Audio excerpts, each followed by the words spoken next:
Story 1. The Road. My name is Thomas. I was born and raised in Leipzig, and for the past 20 years I've been driving trucks across Europe. These trips are usually predictable. Load up, drive, unload. The road is typically quiet, especially at night. That night, the one I'll never forget.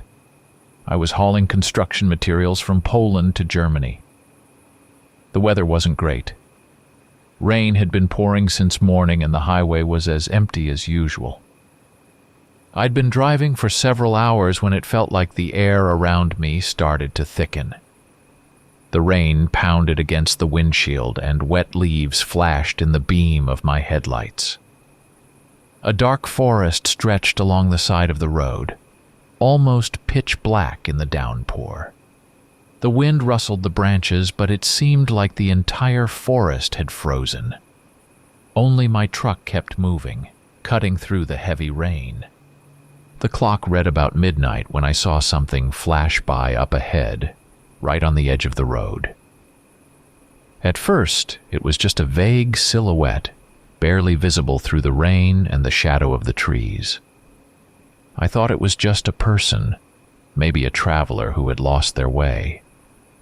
But as I looked closer, I noticed that the figure was too large to be a person. Its head was disproportionately big, and its legs were too long, bent at the knees like an animal's. Its movements were odd. It swayed slightly from side to side as if it were off balance. My heart skipped a beat, but I forced myself to focus on the road. Whatever it was, I knew better than to stare at strange shapes on a night highway. I pressed harder on the gas, eager to leave that spot behind. But a few kilometers later I felt a light bump, like something had hit the back of the truck. My heart started racing. I glanced in the rearview mirror but saw nothing. I pulled over at the next gas station and got out to check the truck. No damage. Still, the uneasy feeling wouldn't go away. The gas station was quiet. I grabbed a coffee and sat by the window trying to calm down. The rain was still falling, but not as hard. I was staring at the empty road when I saw the figure again. This time closer. It stood still, illuminated by the dim glow of the streetlights. My heart stopped. I could make out fur, hanging in matted clumps. This wasn't a person. The creature stood on two legs, but its movements, its form, the hairy chest, and its long, wolf-like arms were unmistakably inhuman. The coffee cup froze in my hands. I couldn't believe what I was seeing. The figure was overtaken by some animal traits, as though it didn't belong to this world. Its massive head, barely showing any ears, resembled that of a wolf. It swayed slowly and took a step forward. I knew I shouldn't move, but panic took over. I stood up, threw some money on the counter, and rushed for the door. By the time I got outside, the creature was already closer. Now I could see it clearly. It was enormous, nearly as tall as my truck. Its arms were too long, with claws at the ends of its fingers. I froze, unsure of what to do next, and then the creature suddenly lunged forward. Its movement was strange. It ran on two legs, but with each step it began to change. At first it was a dogman, a terrifying thing, part human, part wolf. But slowly, right before my eyes, its form started shifting. I couldn't look away. Its legs shortened, its body hunched over, and soon it wasn't running anymore but moving like an ordinary dog, a large black dog. It dashed past me, disappearing into the dark around the bend in the road. Standing there in the rain, I couldn't believe what I had just witnessed. The creature that had been half human, half beast had transformed into a regular dog right in front of me and vanished. I didn't stay long. The rain was intensifying and the wind howled, making it sound like there were hundreds of voices around me. I climbed into the cab, started the engine, and drove off. My heart was pounding so hard I could barely concentrate on the road. The rest of the journey I didn't stop, constantly glancing around. But I saw nothing more. When I finally arrived and unloaded the cargo, I sat in the truck for a long time trying to make sense of what had happened. I wanted to convince myself that it was a trick of the light, that I was just tired and scared by the dark. But I knew what I had seen. I never told anyone. No one would have believed me anyway. But every time I drive down a road at night, I think back to that night, always looking over my shoulder, hoping not to see that creature again. Story 2, Friend. That evening, I was heading home later than usual. The forest was quiet, and the cold air seemed to cling to everything. It had been a tough day. Several miles of walking through hilly terrain, and I could feel the exhaustion in every muscle. Fog lay over the road, wrapping everything in a milky shroud. All I wanted was to get home, make myself some dinner, and finally relax after the long day. But as I turned onto the country road, I noticed something strange ahead. At first, it was just a vague blur in the fog. But as I got closer, it started to take shape. It was a dog lying by the side of the road. Its massive body, covered in dirty, matted fur, looked emaciated. The fur was clumped with blood, the wounds fresh, and its breathing was labored. I stopped a few feet away. The dog noticed me, bristling and growling. A low rumble came from its throat, warning me to keep my distance. Its eyes, filled with pain and fear, were locked on me. "Easy, easy," I whispered, trying to keep my voice as soft as possible. I didn't want to leave him there, in the middle of the road. But I was also afraid to get too close. His reaction was too unpredictable. Slowly, I crouched down, trying to show that I meant no harm. For a few minutes, we just stared at each other. The dog kept growling but didn't move. He was too weak to attack, and I felt a pang of pity for him. Deciding to take a risk, I pulled an old jacket from my backpack, the one I wore to keep out the cold wind. Slowly, step by step, I approached the dog, keeping low and trying not to make any sudden moves. He watched me warily, but his growl softened. Finally, I carefully wrapped the jacket around him and lifted him. Heavy but limp, he only flinched once when I set him on his feet, then went still. He didn't care anymore. His strength was gone. By the time I carried him home, it was completely dark. The house, which had once felt cozy, now seemed empty. My wife's death a few years ago had left me alone, and though time had passed, her loss still weighed on me. I went through each day, but rarely felt anything close to joy or the desire to care for someone else. The dog turned out to be what filled the void in my days. He lay at my feet, breathing heavily, and I kept watching as he slowly recovered. His wounds healed bit by bit, but it was a long and painful process. I had never experienced such a deep sense of responsibility for anyone since my wife's death. It started small. Morning walks, feeding him, tending to his wounds. At first, the dog remained wary, often bristling or growling if I got too close. Sometimes I saw something wild, almost dangerous in his eyes, but it would fade as soon as I spoke to him in a soft voice. The dog was large, his breed a mystery, but one thing was clear. He wasn't a typical stray. There was something in his movements that hinted at the wild, something that kept him from fully trusting humans.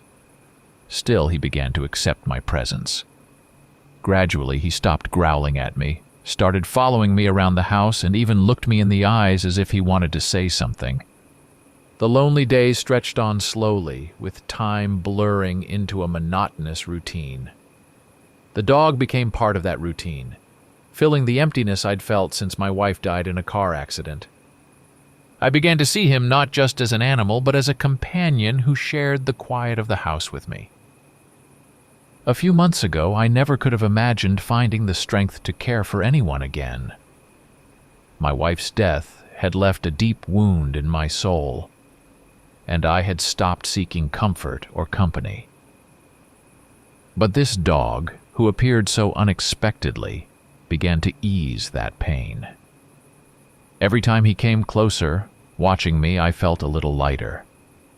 Soon I started noticing something strange. The dog was too smart for a regular dog.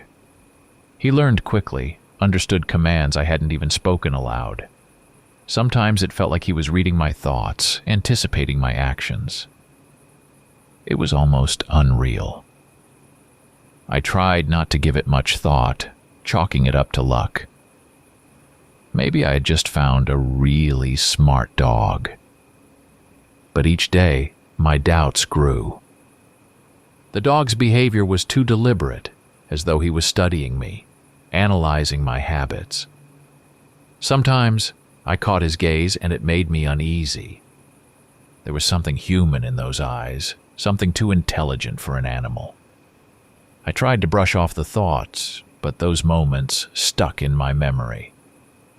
Months passed, and my life slowly returned to its familiar rhythm. The dog and I spent our days together. I worked, and he quietly followed me around the house, watching my every move. Despite the strangeness in his behavior, I had grown used to his company and couldn't imagine my life without him. He had become a friend. One night, I woke up to a strange noise. At first, I thought it was the wind, but soon realized someone was trying to break the lock on the front door. I had barely managed to get out of bed when the door burst open with a loud crack, and two masked men stormed into the house. They quickly grabbed me, tied me up, and began rummaging through my things. "Sit still, and nothing will happen," one of them said, leaning in close to me. I tried to resist, but I didn't have the strength. They tore through the house, turning everything upside down. It didn't seem like they found anything valuable, yet they kept searching. That's when I realized the dog was gone. The house was eerily quiet, with only the occasional sound of the intruder's footsteps echoing around me. Suddenly, one of the men stopped and turned to the other. "Where's the dog? Did you see him?" The other shrugged. "Gone. Maybe he ran off." But in that moment, I understood that the dog hadn't run away. He was hiding somewhere. Soon I heard a faint rustling and saw my dog appear in the doorway. He stood in the shadows, his eyes glinting in the darkness. He didn't charge at the men, didn't make a sound, but his presence was palpable. He watched their every move intently. One of the men noticed him and pulled out a gun. "We need to get rid of him," he said, aiming at the dog. But just as he raised the gun, the dog vanished. I barely had time to see him dart to the side, disappearing into the shadows. The burglars started to panic, nervously glancing around. It felt like the dog was toying with them, luring them into a trap. A rustle from the other side of the house made one of the men step into the hallway. In that instant, the dog sprang at him, knocking him to the ground.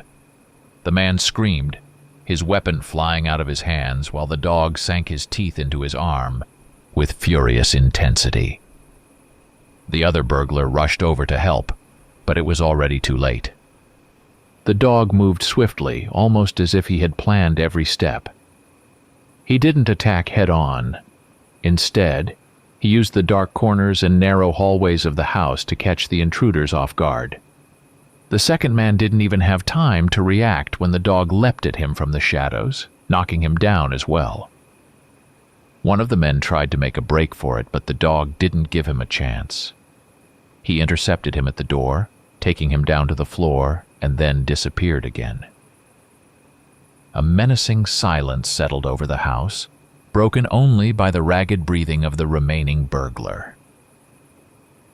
Finally, the dog came back to me. He slowly approached and began chewing through the ropes around my wrists, carefully freeing me. When he was done, he quietly walked over to the table where my phone was lying, picked it up in his mouth, and brought it to me. His eyes were filled with meaning, too intelligent for those of an ordinary animal. I dialed the police. When they arrived, one of the burglars was dead, the other unconscious, and my dog was gone. I tried to find him, but he was nowhere to be seen, neither in the house nor outside. The next morning, I searched the entire neighborhood, calling his name, but there was no trace of him. He had left. I couldn't fully grasp what had happened that night, but one thing was clear. This wasn't just a dog. Maybe it was some kind of creature from legends, intelligent and dangerous, but one that had saved me. I felt hollow, like I had lost a friend. The more I thought about it, the more convinced I became that he hadn't left for no reason. Maybe he knew there was a greater threat to me than those burglars. Perhaps he had gone to protect me from a danger I hadn't yet realized. I hoped that one day he would return, just as he had come when I needed help the most. Sometimes when the fog rolls into the city or the wind whispers softly at my window, I feel like he's still nearby. I sense his presence. My friend is watching over me, guarding me just like he did that night. Story 3, Quadrobics. I met her by chance in the school cafeteria. She walked up to me while I was sitting alone looking at my phone. She stood out. Long blonde hair, green eyes, and a confident stride. We started talking at first about small things. Then she mentioned she practiced quadrobics. "Quadro what?" I asked, not understanding. "Quadrobics," she said with a smile. "It's a sport where we imitate the movements of animals. Dogs, wolves, foxes. We have a group. We're like a pack. We jump, run, and act like animals to study their instincts." I smiled, thinking she was joking, but there wasn't a trace of humor in her eyes. Her name was Lisa, and I was surprised that someone who seemed so sweet and friendly could be into something so strange. But I liked Lisa. She was different from the other girls at school. We started spending more time together. At first, our conversations were about regular topics: movies, music, school gossip. Lisa was a nature lover, and her interest in animals seemed genuine. Over time, she brought up quadrobics again. "We have our own pack," she said one day while we were sitting in the park. "Everyone picks an animal. I'm a wolf. You should join us." I didn't take it seriously. Pretending to be animals? It sounded ridiculous. But the more I got to know Lisa, the more I liked her, and I didn't want to disappoint her. The idea seemed strange, but why not give it a try? Besides, it was an excuse to spend more time with her. Weeks passed, and I kept putting off joining. We went for walks, talked, and she slowly drew me into her discussions about quadrobics. I realized it was important to her, more than just a game. One day she invited me to a night meeting with her friends. "Come with us," she said. "We're having a game. I'll introduce you to the alpha. If you want to be my boyfriend, you'll have to meet the leader of our pack." Her statement made me a little uneasy, but I didn't show it. We met at the park late at night, and a few more people joined us. They were all dressed in strange clothing, animal costumes, masks, tails, ears. They looked eerie, especially in the darkness of the night. I felt uncomfortable, but Lisa acted as if everything was normal, which put me at ease. We started jumping and running in circles, imitating animals. Surprisingly, it wasn't as strange as I'd thought. It felt like childhood games, but with a more serious tone. Lisa leaped around, growling and laughing, her eyes gleaming with excitement. I tried to get into character too, even though it all felt absurd to me. After a while, Lisa said it was time to meet the Alpha. "Are you ready?" she asked. I nodded, though a sense of unease was growing inside me. We went deeper into the woods, towards an old abandoned construction site. There, a tall man in a black mask with sharp wolf-like teeth was waiting for us. "This is our Alpha," Lisa introduced him. He came closer, looking me up and down. There was something unsettling in his gaze, almost primal. "If you really want to be part of quadrobics," he said, "you'll need to pass a test. You'll have to join the hunt." The Alpha spoke calmly, but there was something terrifying in his voice. Lisa was watching me expectantly, as if this moment meant a lot to her. I hesitated. I liked Lisa, but something inside told me this wasn't right. Still, I didn't want to seem like a coward, so I nodded, agreeing to the hunt. "Good," Alpha said with a smirk. "Follow us." We moved deeper into the forest. The night was dark, the air cold, and the fog curling along the ground added to my growing sense of dread. There were 5 of us, me, Lisa, Alpha, and 2 others from their pack. They moved silently, almost like animals themselves, slipping through the shadows of the trees. They were graceful and coordinated, like a pack of wolves stalking their prey. After a few minutes, we stopped. Alpha raised his hand, signaling us to be still. Ahead in a clearing, I saw a figure. It was a man, dirty, thin, with torn clothes. From the looks of him, he was homeless. He sat on the ground, leaning on an old crutch, completely unaware that he was being watched. "This is our prey," Alpha whispered, his eyes glowing in the darkness. "If you want to be one of us, you have to take part." I froze, trying to process what was happening. This didn't feel like a game anymore. These people were serious. I looked at Lisa, hoping to see doubt in her eyes, but she seemed captivated by the situation. There wasn't even a hint of hesitation in her gaze. "This is wrong," I whispered. "We can't. He's a person." Lisa didn't respond. She kept staring at the homeless man, her body tense, as if she were about to pounce on him. Alpha flashed a predatory smile and gave the signal. They began to move. They moved almost like animals, on all fours, their steps silent. I watched as they circled the man, resembling a pack of wolves more and more with each passing second. At that moment, I felt real fear. This wasn't the quadrobics I had imagined. This was a real hunt. I took a step back, but I couldn't tear my eyes away from what was happening. Lisa growled, her movements sharp, and she no longer looked like the girl I had befriended. The others growled too, making strange sounds that were more beastly than human. And then, all at once, they attacked the homeless man. He screamed but didn't have time to react. They grabbed him, surrounding him from all sides. Alpha stood back, watching as his pack closed in on their prey. I saw Lisa latch onto the man first, but her face, it had changed. It no longer looked human. Her face had elongated, her eyes had darkened, and her jaw seemed wider and stronger. Horrified, I rushed toward Lisa, trying to stop her. I grabbed her by the shoulders and shouted, "Lisa, stop!"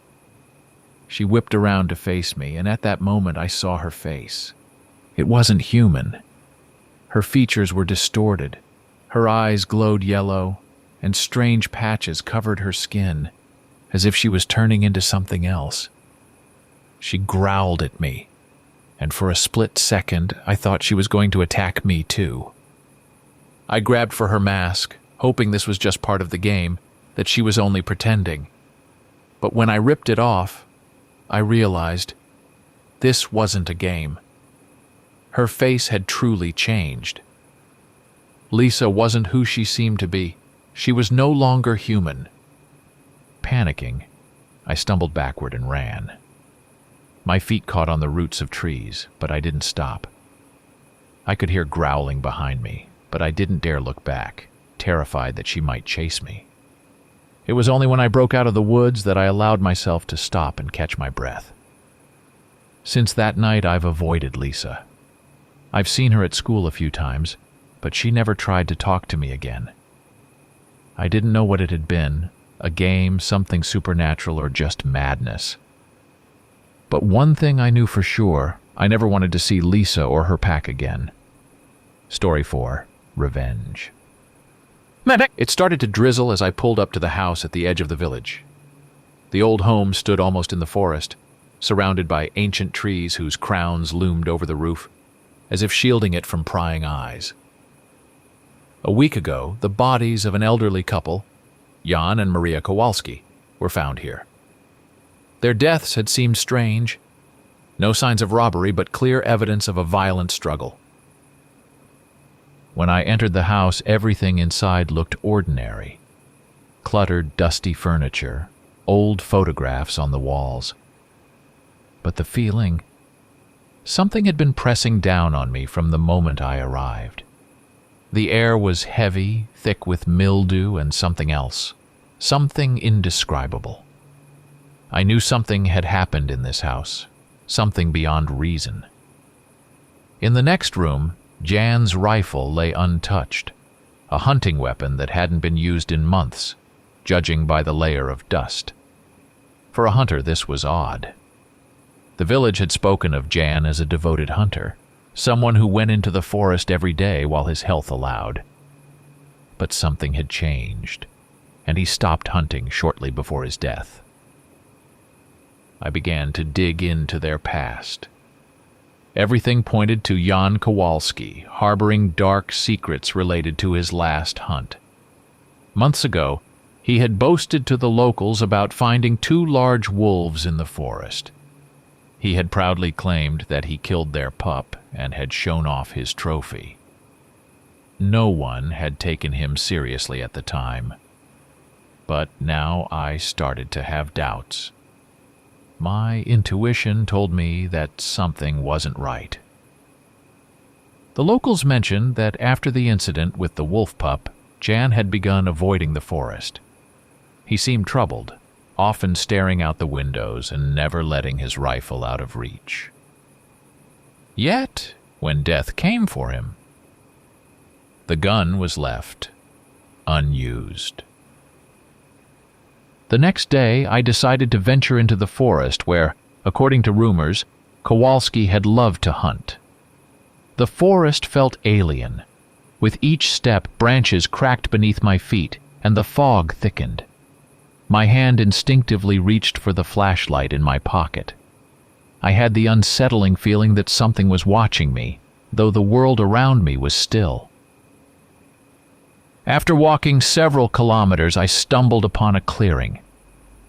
It was unnaturally quiet here, as if the forest itself was holding its breath. In the center of the clearing were remnants of a fire and torn bits of animal hide. They looked old, but around the edges of the tracks, there was something fresh, as if a beast had just been there. I looked around and suddenly noticed enormous paw prints leading deeper into the forest. These weren't wolf tracks. They were larger, heavier. I started to wonder what kind of animal could have left such prints. No known creature could be this massive. My sense of dread grew with each step. I followed the tracks to a ravine, and there, in the thick fog, something appeared ahead of me. At first, it was just a dark silhouette. It stood motionless as if watching me from afar. I froze, realizing that this wasn't a human. The figure was too tall, almost inhuman. Slowly, as if rising from the earth itself, a dense mist began to swirl. In its movement, I saw the creature begin to change. At first, I thought it was a wolf, but its legs were too long, its claws too sharp and large, and its movements too fluid for an animal. The creature turned slowly and vanished into the fog. I stood there, unable to comprehend what had just happened. Whatever it was, it seemed so unreal that my mind struggled to process it. A cold weight settled in my chest, and without hesitation, I decided to return to the village. On the way back, the fog thickened, and every step felt heavier. As I approached the old Kowalski house, I had the distinct feeling that I had missed something important. That day left me with many questions and only one answer. Something connected to the creature I had seen in the forest. But how was it tied to the deaths of the elderly couple? Reaching the village, I decided to inspect the house again.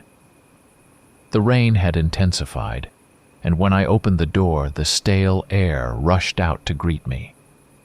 I made my way to the room where they had been found. I had already looked around this place before, but now I searched for signs with a new perspective. Everything pointed to an attack, but by whom? My attention was drawn to faint claw marks on the floor, which I hadn't noticed the first time. They stretched from the door to where the bodies had been, as if something massive had entered the house. I crouched closer. The marks were deep, uneven, as if made by sharp claws. Then I saw scratches on the windowsill, where the Kowalskis must have tried to defend themselves. Panic, terror. It was all obvious now. They had known what was happening. But why? Looking around the room further, I found something that stopped me cold. In the corner, under the table, lay a torn pelt, resembling the hide of a wolf pup. I remembered the rumors in the village.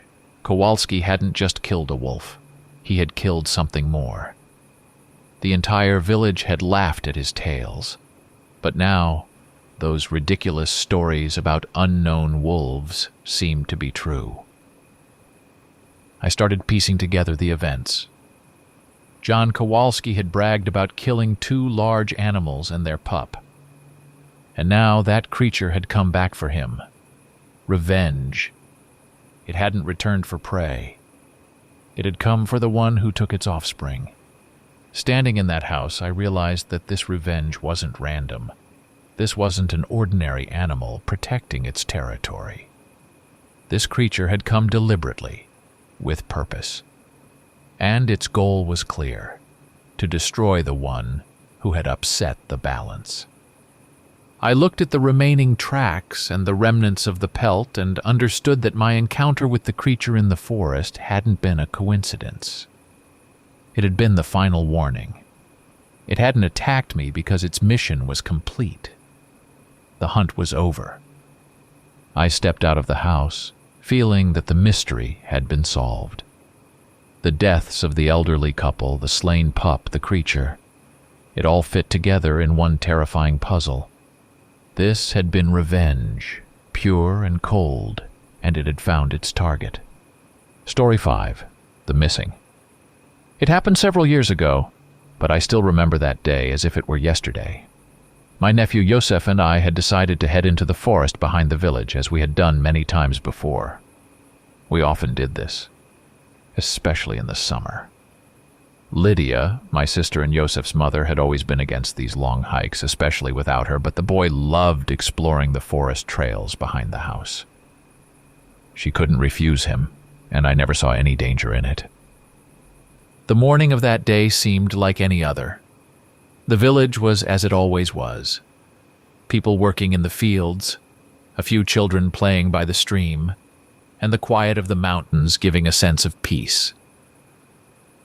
Yosef and I set out around noon, planning to spend the whole day in the forest. The air was cool and the leaves rustled slightly in the gentle breeze. But with each step deeper into the woods, the atmosphere changed. At first, It was the usual kind of silence you experience when you venture far into the forest. But soon I noticed this forest was too quiet. As we hiked further into the mountains, the silence grew more and more unsettling. Even the birds seemed to have stopped singing. I thought maybe it was because we were tired. We had already walked several kilometers, and the mountain air felt heavier than usual. But as we approached the trail leading to the abandoned hunting cabin, I realized something wasn't right. Yosef slowed his pace, glancing around as if he had heard something. "Everything okay?" I asked him, but he just nodded. There was a strange tension on his face, as if he was listening to something I couldn't hear. We continued, but I couldn't shake the feeling of unease. I kept looking around, sensing that something was watching us from the trees. When we reached the cabin, a chill ran down my spine. The place felt dead. It had always looked old and run down, like you'd expect from an abandoned spot.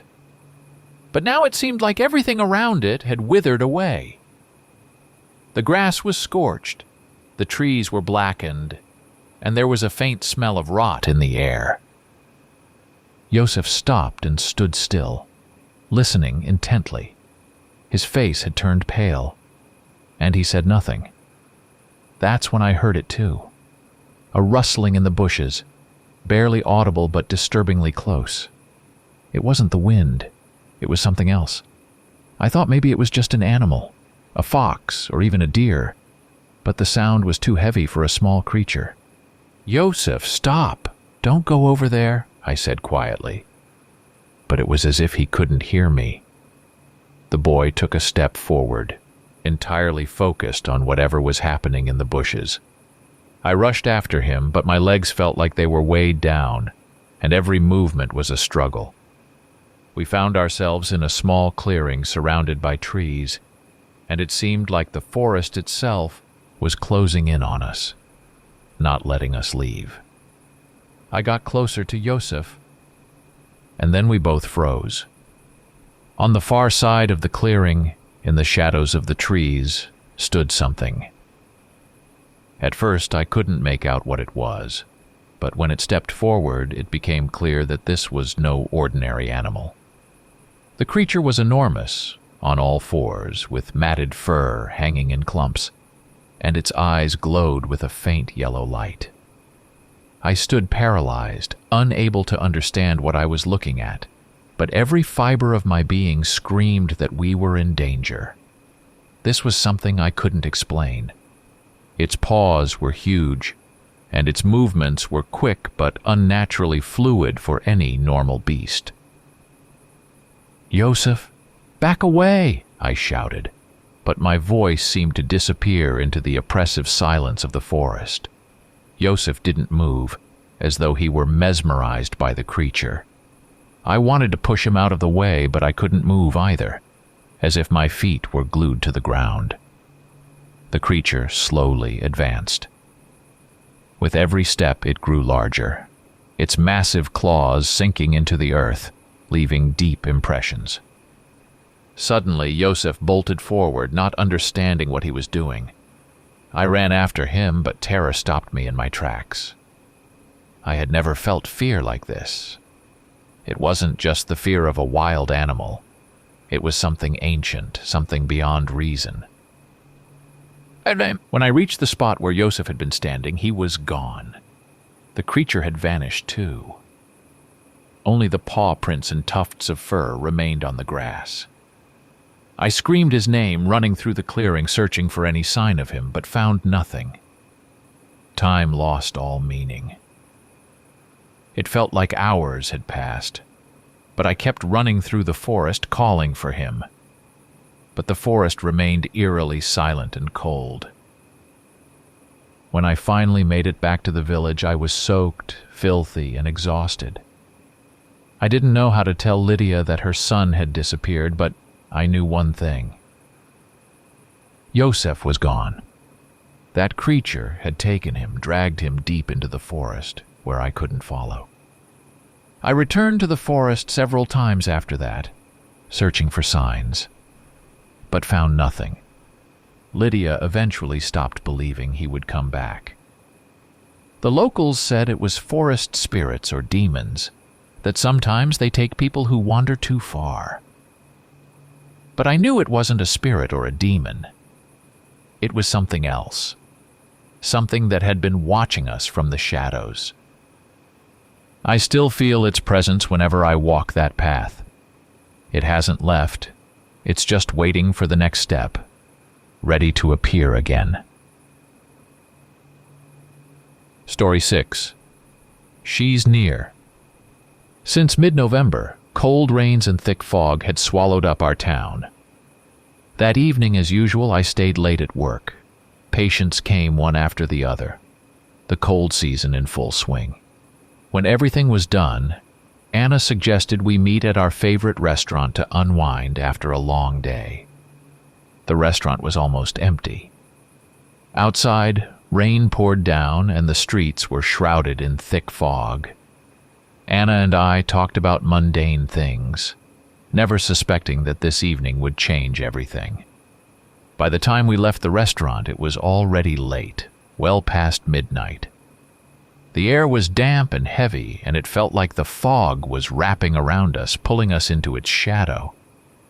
Halfway home, I noticed something ahead of us. At first, it was just a dark figure, barely visible in the dim streetlights. I thought it was a stray dog, but the closer we got, the more I noticed that something was off. Its movements were stiff, and its fur was patchy, hanging in clumps. The fog distorted its outline, creating the illusion that the dog was changing shape. Anna gripped my hand tighter. We stopped, not daring to go any closer. The dog stood motionless, its eyes dull and cloudy like those of a sick animal. I wanted to walk around it, but suddenly the creature lunged at us. I didn't even have time to shout before it sank its teeth into Anna's leg.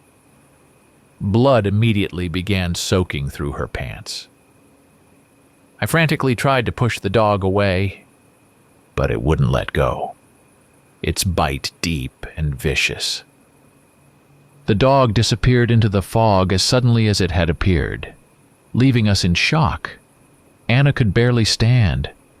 I helped her home, doing my best to stop the bleeding, cleaned the wound and bandaged it.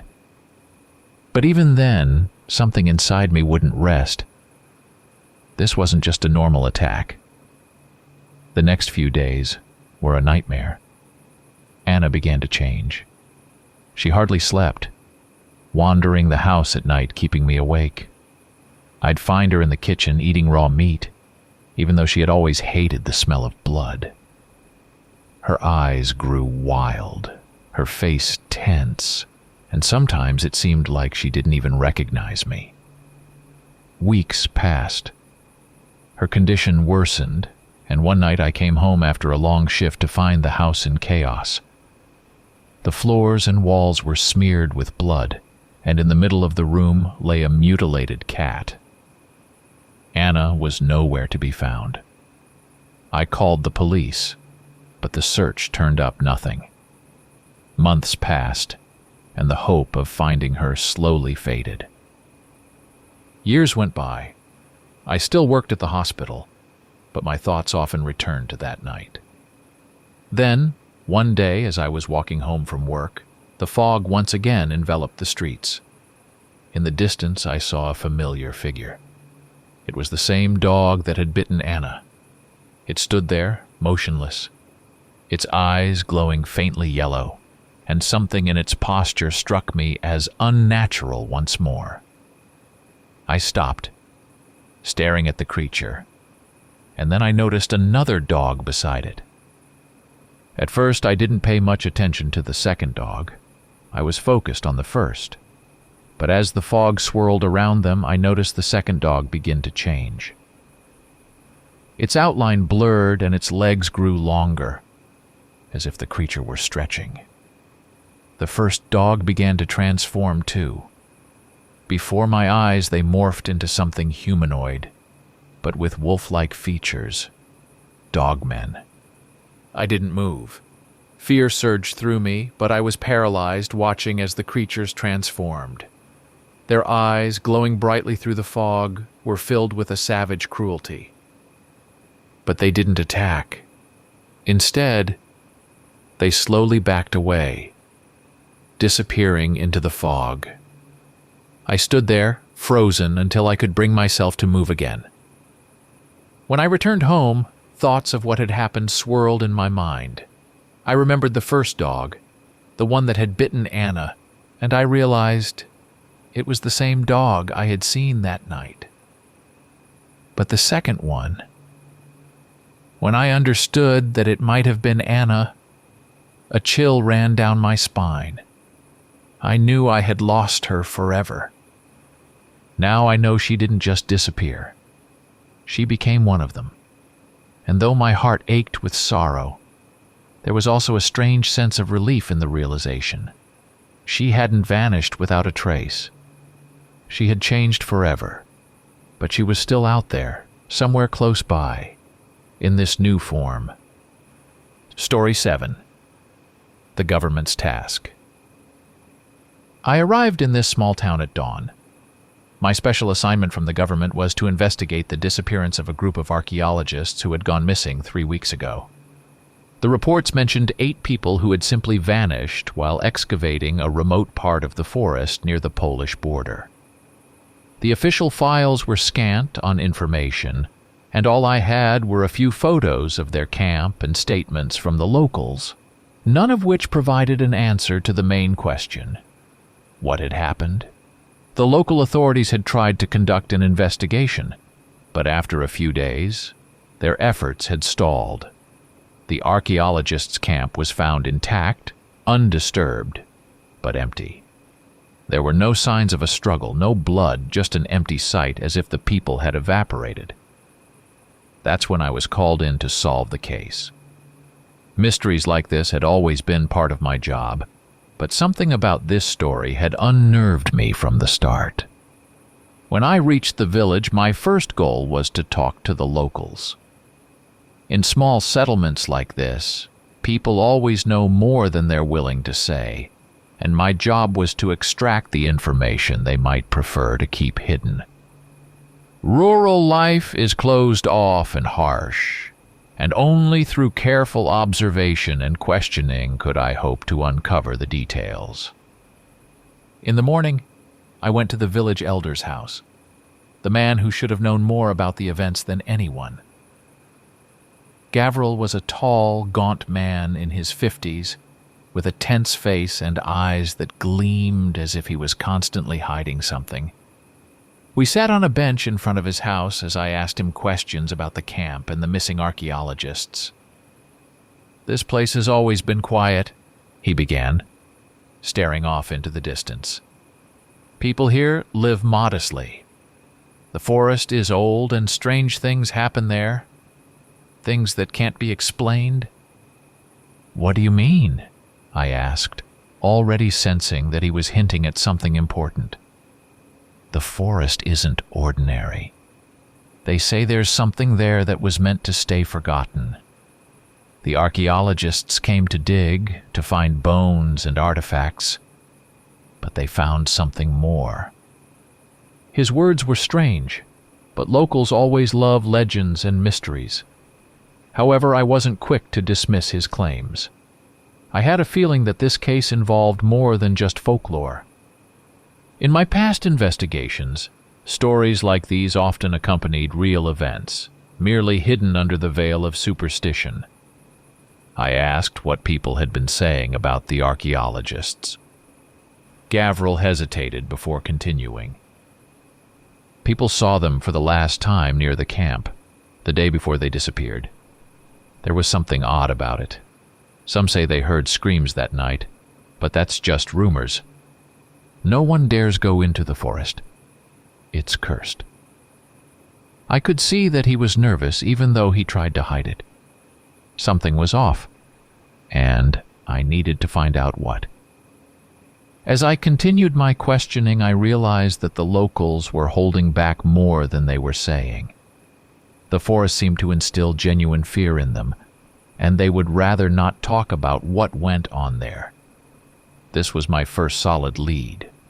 I needed to examine the camp and the surrounding areas to figure out what might have scared or drawn the archaeologists.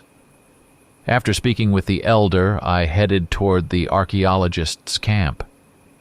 The locals reluctantly agreed to drive me to the trailhead that led into the forest, but from there I had to go alone. The path to the camp was rough and shrouded in fog. The deeper I ventured into the forest, the more I felt a strange tension, as if the place itself was trying to stop me. When I reached the camp, the first thing I noticed was the silence. There were no forest sounds, no rustling leaves or birdsong. The camp stood untouched, as if the people had just left for a few hours and were expected to return any minute. The tents, equipment, personal belongings, everything remained in place. But something about the scene felt unnatural. I slowly examined the area. The backpacks and tents were undamaged. There were no signs of a struggle or sudden flight. The feeling that the archaeologist had simply vanished grew stronger with each passing minute. I opened one of the tents and found a notebook left behind by one of the archaeologists. It was a field journal, with the last entry made shortly before the disappearance. The journal spoke of strange discoveries. Old artifacts buried deep beneath the earth, belonging to an ancient culture. Among them was a carved amulet depicting a wolf-like creature. The archaeologist described how this find stood out from everything they had previously unearthed. He mentioned strange tracks near the camp, as if someone or something had been walking through the forest, watching them. These words made me tense. I continued searching the site and came across an old map of the area, marking an ancient burial site several kilometers from the camp. It seemed the group had planned to visit this place, but something stopped them. They knew something was wrong with this location. As I pondered all of this, I heard a faint rustling again. The forest was finally coming alive with sound, but not the kind I expected. These were strange footsteps, as if someone was slowly walking among the trees, staying just out of sight. I froze, trying to pinpoint the source of the noise, but I saw nothing. The tension was growing. The forest began to feel alive. The shadows between the trees thickened, and I suddenly felt as though I was being watched. Yet despite the overwhelming sensation, there was no one around. After spending a few more minutes in the camp, I decided it was time to return to the village. I needed to study the archaeologist's notes and understand what they had found before drawing any conclusions. As I emerged from the forest, the local man who had waited for me at the trailhead looked at me anxiously. "Did you find anything?" he asked, as if already knowing the answer. "Not yet, but something strange," I replied, trying not to stir up any unnecessary fear in him. On the way back, I mulled over everything I had seen. The journals and the artifacts held the key to this mystery. Perhaps the archaeologists had uncovered something that was never meant to be disturbed, something ancient and dangerous. These thoughts haunted me. Upon returning to the village, I decided that my next step was to thoroughly examine the archaeological records. I needed to understand what exactly had drawn their attention to this place. Back in the village, I went straight to the house where I was staying. I spread out the archaeologist's notes and the map I had found in the camp on the table. Gavril's words about the forest curses and the villagers' fears echoed in my mind, but I was more focused on the facts.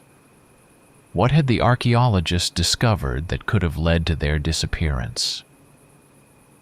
The last entry made by Lessig, one of the archaeologists, kept bothering me. We woke them. These words were too vague to understand whom or what they had woken. The archaeologists were not superstitious people. They dealt in facts. But this journal was filled with strange and disturbing references. They had found traces of large creatures in the forest, unlike any known animals. Leszek mentioned hearing strange sounds at night, but the team had laughed it off. I flipped through the journal and came across another passage, a description of the wolf-like creature depicted on the ancient amulet.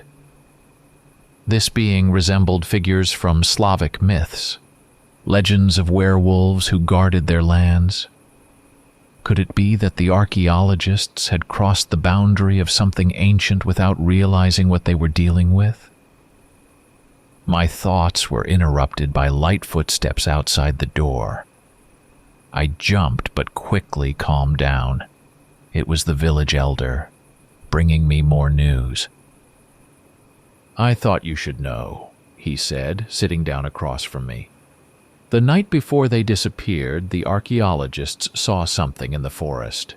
Local boys, out picking berries, said they heard screams from the camp. Then the screams stopped.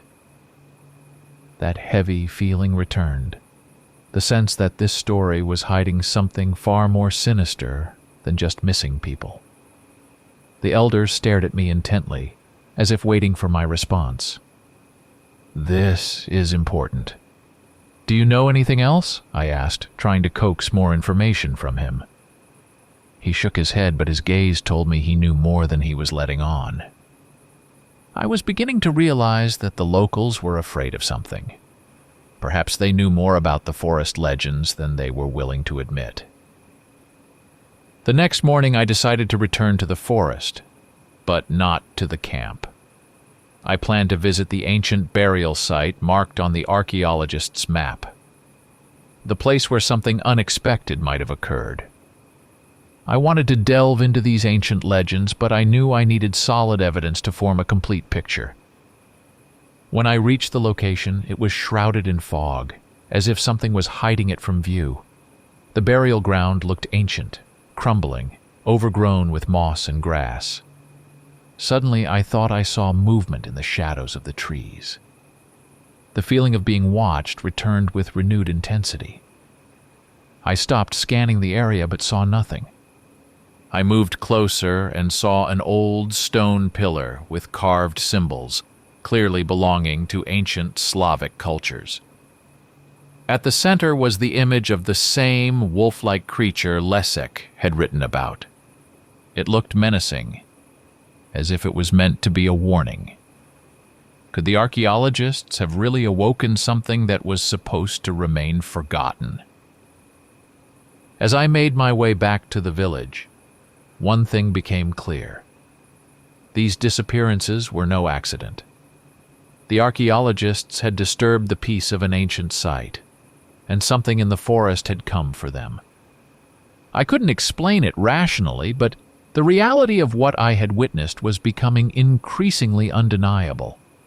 With that, my investigation in the village came to an end. I needed to return to the city and file my report, but the feeling that I hadn't uncovered all of the secrets of this place stayed with me. I knew that the ancient legends of werewolves might be true, and this forest held answers I had yet to find. Story 8. Witness Statement. Police Report. Date: October 13th, 2023. Location: Forest Road, outskirts of Bruges, Belgium. Victim: Laura Bennett, 36 years old. Occupation: nurse, St. Luke's Clinic. Condition: severe injuries, admitted to intensive care. Statement: recorded by dictation. The victim is in a state of shock. Testimony recorded at the Bruges police station, October 14th, 2023. I was returning home from my night shift as usual. It was around 2 in the morning, and I was driving down a road that cuts through the forest. At that hour, the road was always deserted. Rarely did any cars pass by.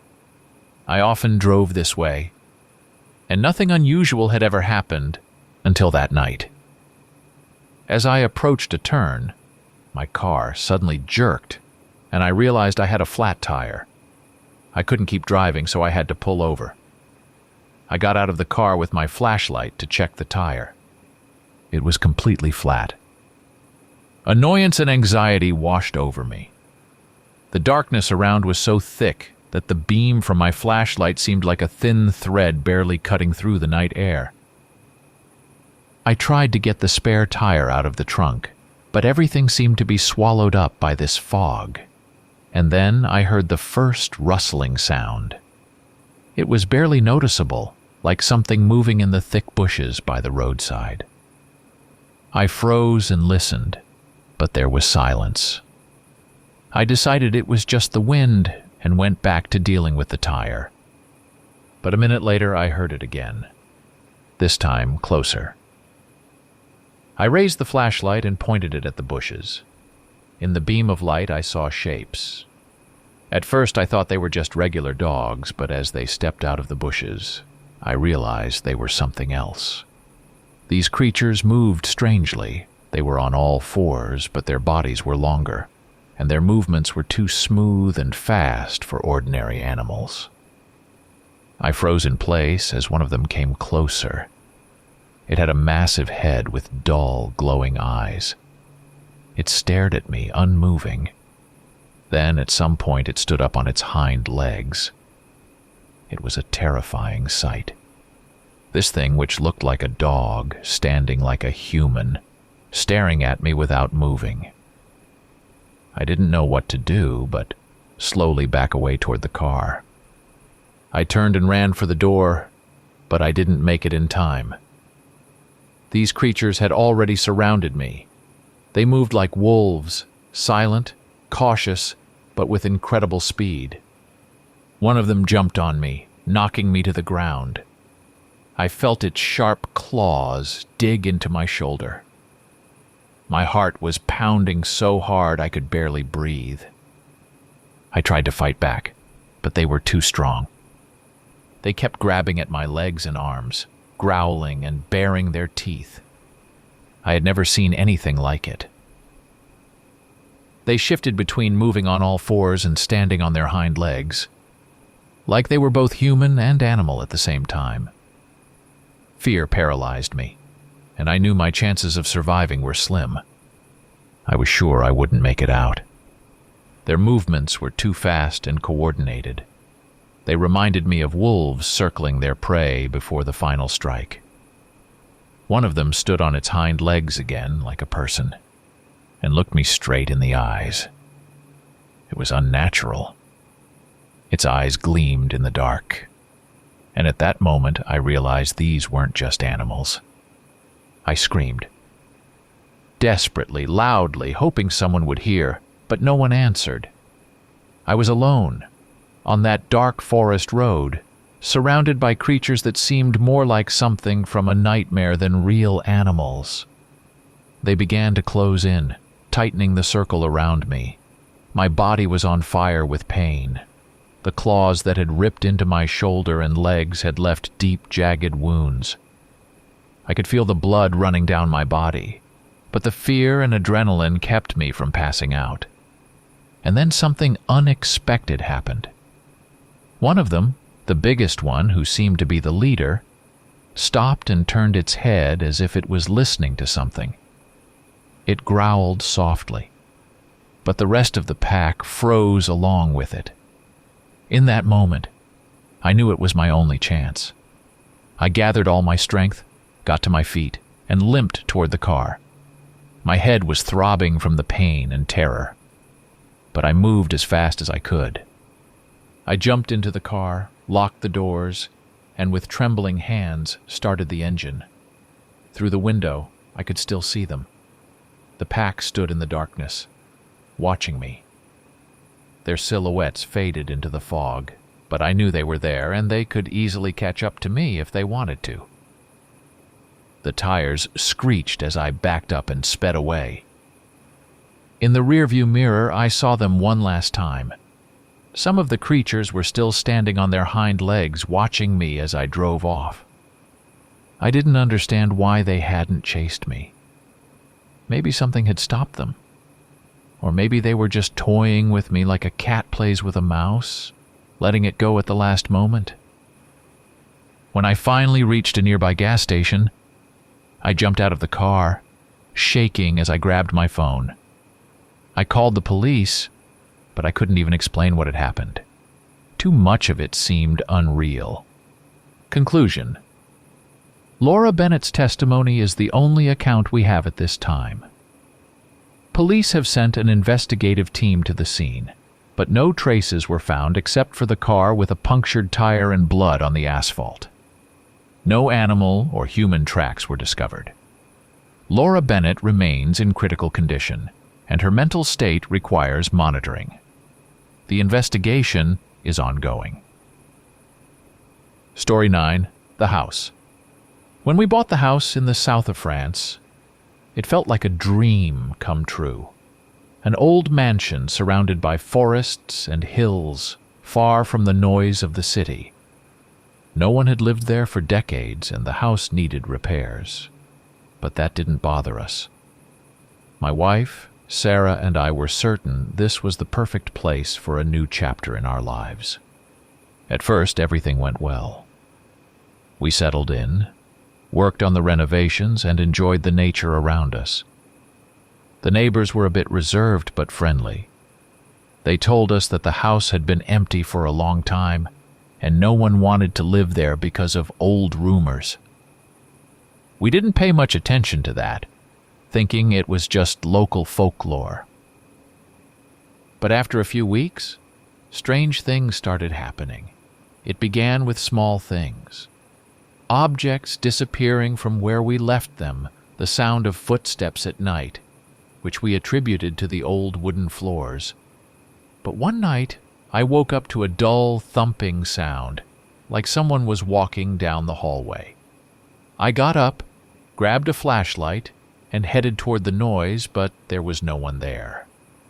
It was just a dream, Sarah said the next morning when I told her about it. I wanted to believe that, but the next day when we were both home, the footsteps came again.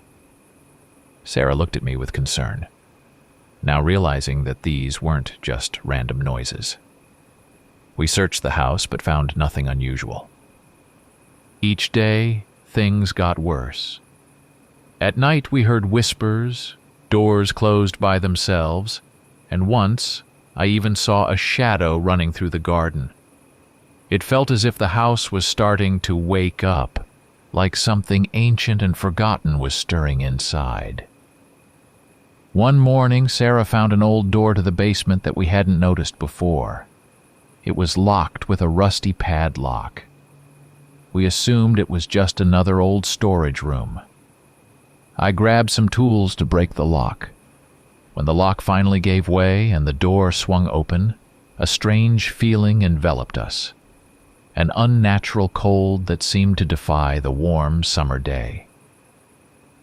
Inside the basement, there was nothing but pitch darkness, as if the light from our flashlights couldn't penetrate more than a few feet.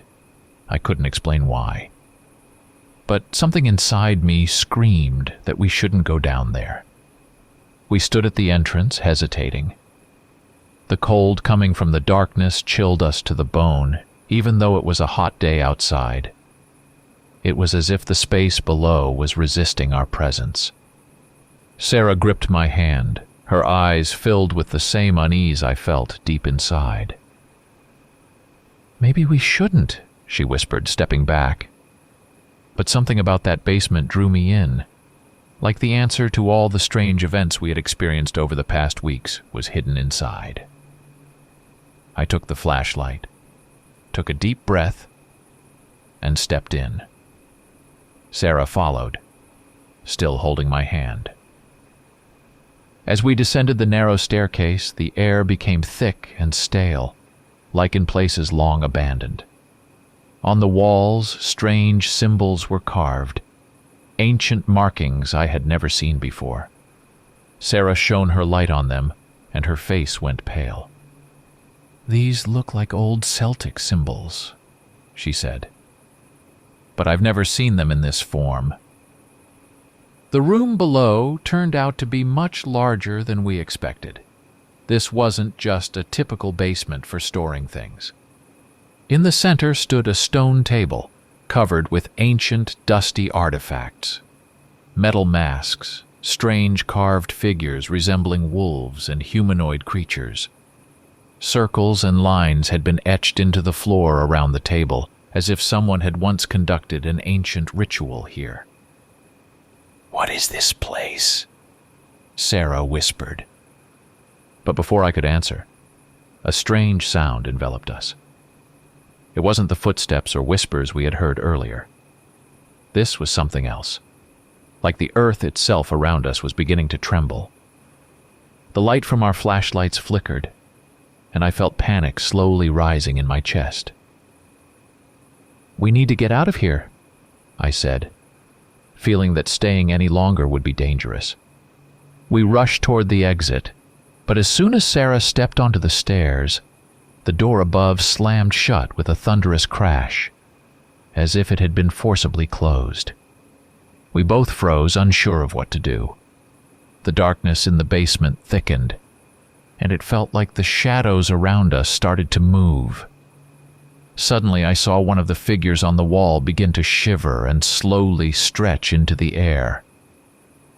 "This is impossible," Sarah whispered, clutching onto me. "It can't be real."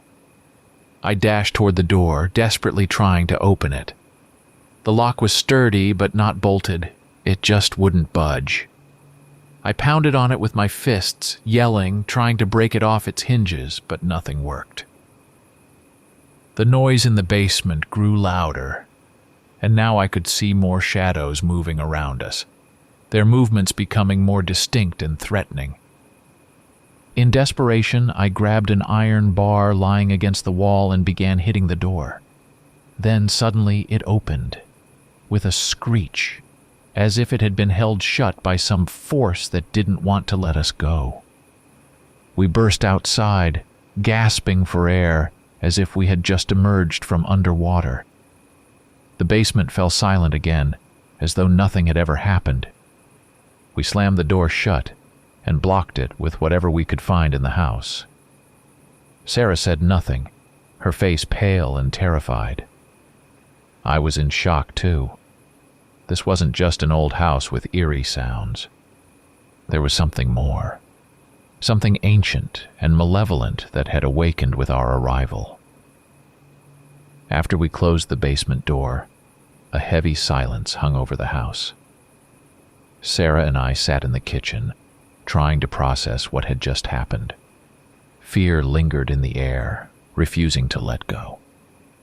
Every noise, whether it was the creak of the floorboards or the rustle of the wind outside, made us jump. "We have to leave," Sarah said, her voice barely above a whisper. "Whatever that was, we can't stay." I nodded. This house was a mistake, and we both knew it, but something was holding me back. There was a feeling that we hadn't fully understood what was happening, like there was a key to solving this somewhere here. But what? The symbols, the underground room, the figures on the walls. It all seemed like part of something much bigger. The next morning, I decided to head into the nearest town to find out more about the history of the house. The local library was small, but they had an archive of old documents about the village and the surrounding area. I skimmed through a few old newspaper clippings when one article caught my eye. The headline read, "The Missing Lambert Family. Mystery of the mansion's owner's disappearance." It was about our house. According to the article, in the late 19th century, the Lambert family, who lived in this house, suddenly vanished. The father, mother, and 2 children disappeared without a trace, and their bodies were never found. Rumors spread throughout the village. Some spoke of ritualistic murders, others of a curse placed on the house. The article also mentioned strange symbols found on the walls after their disappearance, symbols like the ones we had seen in the basement. I returned home, feeling like we had stepped into the middle of something dark and ancient. Sarah was waiting for me on the porch, her eyes red from crying. "We need to leave," she said as soon as I approached. "Last night, the sounds. I heard whispers from the basement. We can't stay here." I didn't want to argue. Our lives were clearly in danger. We began packing, preparing to leave the house, when suddenly we heard a loud crash coming from the basement. We both froze. It wasn't an ordinary sound. It was too loud, as if something heavy was moving down there. I grabbed a flashlight and a knife and headed toward the basement door. Sarah didn't want to let me go, but I knew we had to finish this. We had to understand what was hiding in this house. When I opened the door, the cold hit me again. As I descended the stairs, I noticed something had changed. In the center of the room, on the same stone table, lay an object that hadn't been there before. An old, ancient book. Sarah joined me, her face tense. I opened the book, and on the first page was the same symbol we had seen on the walls. The pages were written in an unknown language, but one word kept repeating. "Gate." "What does it mean?" Sarah whispered. But the answer came on its own. At that moment, the walls of the basement began to tremble, and the figures on them started moving again. They became clearer, as if they were stepping out of the stone. Shadows thickened around us, taking the form of creatures with long limbs and glowing eyes. "Run!" I shouted. We sprinted toward the stairs, but the shadows were already chasing us. They moved faster than we could have imagined, filling the space around us. When we reached the exit, Sarah managed to slam the door shut, and at that moment, everything went silent. The strange whispers, the footsteps, the trembling, it all stopped as if by magic. We ran out of the house, not looking back. I threw the car keys into the ignition and we drove away, not considering for a second that we might ever return. This house was cursed, and whatever we had awakened within its walls was something that should have stayed, forgotten forever. Story 10. The Past. My brother and I arrived at our grandfather's house after he had passed away. The old mansion stood on the outskirts of a small town in Scotland, surrounded by forest and hills. This place had always given me strange feelings, even as a child. The house was massive, with tall stone walls and narrow windows that barely let any light in. We had to go through his belongings and decide what to do with the house. We weren't sure if we wanted to stay here. When we entered the house, the air was musty and cold, despite it being summer.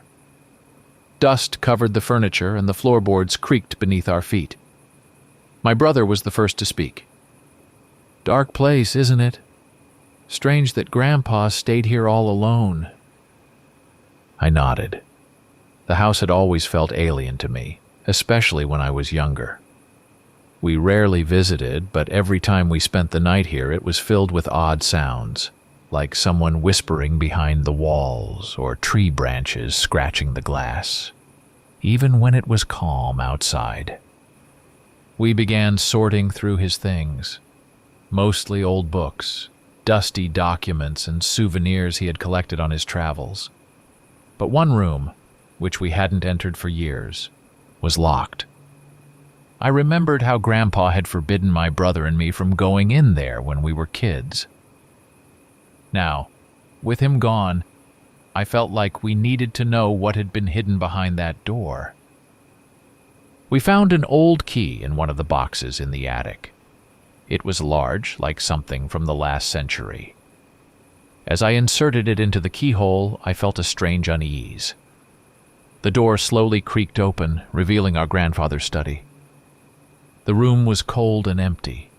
Shelves lined the walls, packed with old books, and papers lay scattered on the desk. But what caught our attention was a large mirror standing against the wall. Its frame was made of dark wood, carved with strange designs, It looked as old as the house itself. "Why did he keep this mirror here?" my brother asked, stepping closer. I didn't know. It looked eerie, but something about it drew my gaze. We stood in silence, staring at our reflections. Suddenly, I thought I saw the room behind us shift slightly. The shadows reflected in the mirror moved strangely, as if they had a life of their own. "Did you see that?"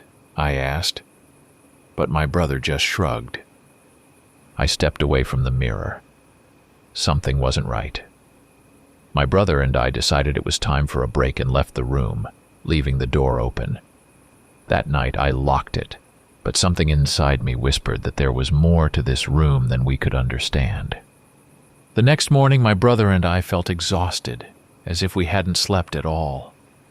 Something unsettling was gnawing at me, and I couldn't shake the image of that mirror in the study from my mind. At breakfast, I noticed my brother looked just as troubled as I felt. "Did you sleep badly too?" I asked, pouring myself some coffee. He nodded, silently staring out the window. The shadows of the trees outside seemed longer than usual, even though it was morning. It felt as if the house itself was affecting us, as though it was absorbing our thoughts and fears. "I had a strange dream," my brother finally spoke. "I was standing in that study in front of the mirror, and someone was behind me. I couldn't turn around, but I felt them watching me. I tensed. I had almost the same dream, but I didn't tell him right away. Our dreams could have just been the result of exhaustion and stress. But deep down, I knew that wasn't the case. "Maybe we need a distraction, take a trip to town," I suggested, hoping to escape the house, even if only for a few hours. But, as luck would have it, a heavy storm started that day, forcing us to stay inside. The rain pounded against the windows, and the shadows grew thicker. I felt the tension rising with every passing minute. Again, my thoughts drifted back to the study in the mirror. By evening, unable to take it anymore, I suggested to my brother that we go back to that room and see what else was hidden there. He reluctantly agreed, but I could tell that same feeling of strange unease was gnawing at him too. We entered the study again, and our footsteps echoed in the silence. The mirror seemed darker, its surface almost opaque, as if it were swallowing the light. I stepped closer and saw our reflection once again. But something was off. The shadows around us in the mirror were moving, even though there was no movement in the room. "This is madness," my brother whispered, but he didn't step back. I couldn't look away. It felt as if the mirror was drawing us in, completely capturing our attention. And suddenly I noticed it. In the reflection behind us, a figure appeared. A person? No, something else. Its outline was blurry, but it was clearly standing behind us, motionless, as if waiting for something. "Do you see that?" I asked quietly, not taking my eyes off the mirror. My brother slowly nodded. We both stood frozen, unsure of what to do next. The figure stayed in place, but its presence was too real to be just a trick of the light. At that moment, the light in the room flickered, and the room in the mirror began to change shape. The walls disappeared, and instead of the study, we saw a dark corridor stretching into the distance. The figure in the mirror took a step forward, coming closer to us. In terror, I recoiled from the mirror, and my brother did the same. We both knew this wasn't a hallucination. It was something real, and it was waiting for us in that room, hiding in the shadows. We both ran out of the study, slamming the door behind us. Once in the hallway, I leaned against the wall, trying to catch my breath. My brother wasn't in much better shape. His face was pale and his eyes were wide with fear. "What was that?" he managed to say, struggling to find the words. "That can't be real." "I don't know," I replied, trying to control the rising panic. "But something is very wrong with this house." We stood in silence for a few minutes, not knowing what to do next. Our thoughts raced, but there was no clear plan. Going back into the study seemed insane, but I felt like we couldn't just leave without understanding what was going on. "We need to destroy that mirror," my brother suddenly said. "That's the key to everything. We won't be able to live in peace until we get rid of it." His words made sense, but the thought of returning to that room made me shudder. Still, I knew we had no other choice. The mirror was the source of all the evil in the house, and as long as it existed, we were under its power. I grabbed a heavy hammer from the garage and slowly headed back to the study. My brother followed, his face determined, but his hands were trembling. We both knew it was dangerous, but we had no other option. When we entered the study, the room felt different. The air was thick, as if the house itself resisted our presence. The mirror stood in its place, but now its surface was completely black. There was a strange silence emanating from it, as if it were absorbing all the sound around us. "Hurry," my brother whispered. I raised the hammer, ready to strike the frame, but at that moment the mirror changed again.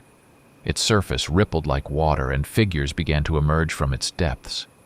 This time they were closer, and I realized it wasn't just a reflection. It was something more. Shadows coming from another world. I hesitated for a moment, and my brother shouted, "Do it now!" I brought the hammer down with all my strength, shattering the frame. The glass couldn't hold, cracking loudly, and the shadows inside the mirror seemed to dissolve into the air.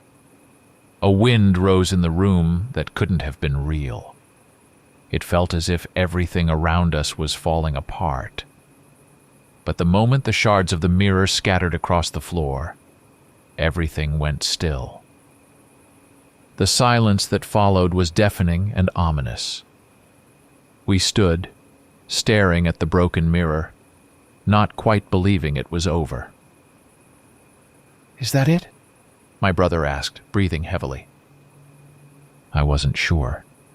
It felt like the power that had been hiding in the house disappeared along with the mirror. For the first time in a long while, I felt the tension lift.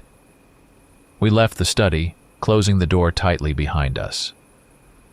This time, for good. A few days later, we packed our things and left. We didn't sell the house. We simply decided that it should remain locked and forgotten.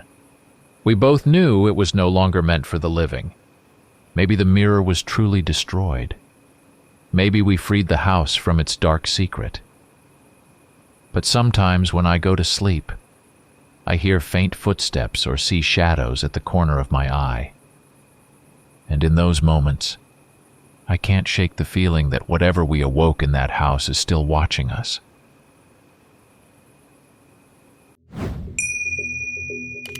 In 2003, a chilling event shook the small town of Westfield, Indiana. 15-year-old Emma Wilson, while returning home late one evening through a wooded park area, became the victim of a brutal attack. This area was considered quiet and safe, with many locals having no reservations about allowing their children to be out in the evening hours.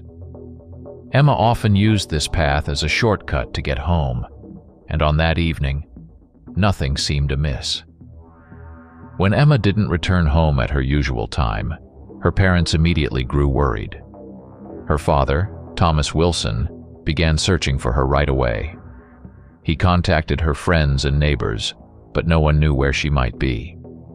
Understanding that the forest path might have been Emma's route, Thomas, armed with a flashlight, set out to search for her.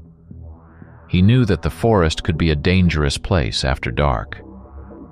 After about 2 hours in the thick darkness of the forest, Thomas stumbled upon his daughter. She was lying unconscious on the ground, covered in blood. There were signs of a struggle all around her. Bushes and grass were trampled and uprooted as if someone or something had violently pushed or dragged her. Emma's body bore deep wounds that appeared to have been inflicted by the claws or teeth of a large animal. Her clothes were torn, and her skin was marked with bruises and cuts. Thomas immediately called for an ambulance. Emma was rushed to the nearest hospital, where doctors fought desperately to save her life. She was in critical condition, multiple fractures, deep cuts, and shock from hypothermia.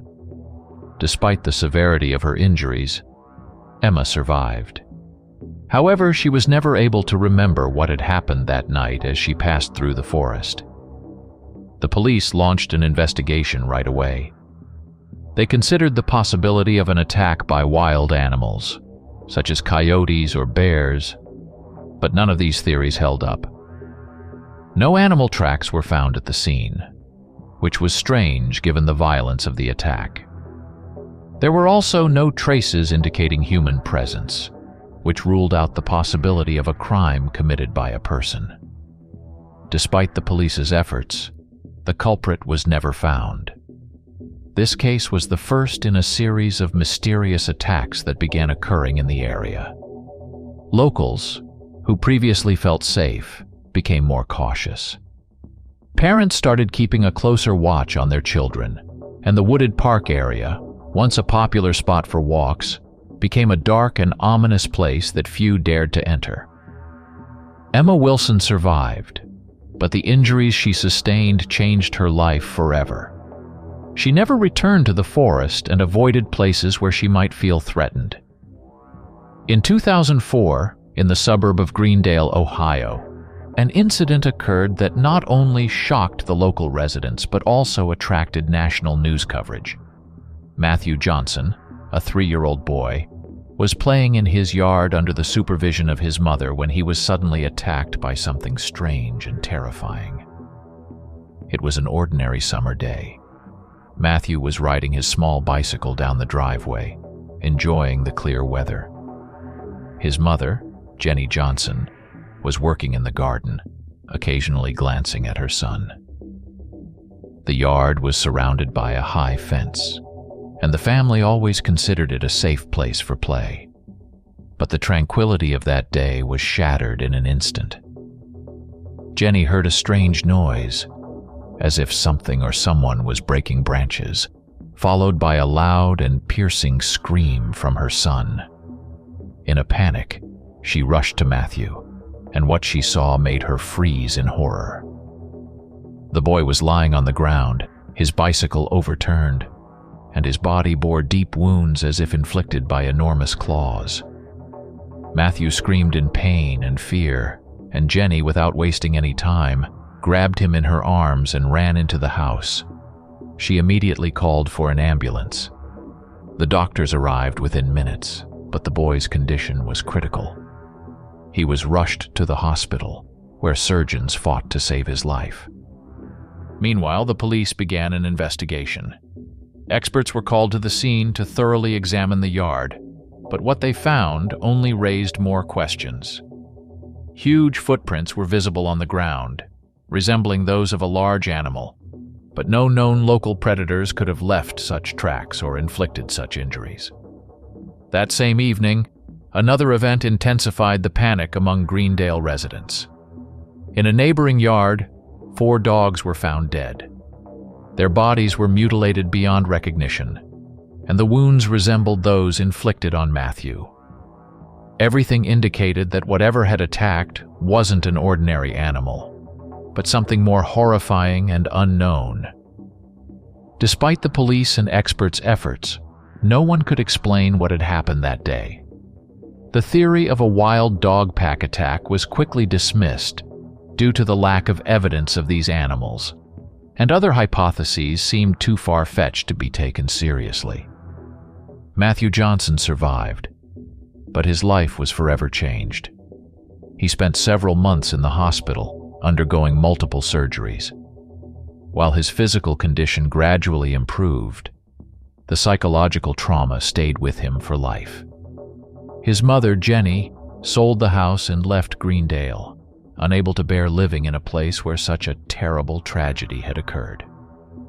This case became one of many unexplained attacks that began happening in various parts of the country. Rumors of a mysterious creature, half human, half beast, spread among the locals.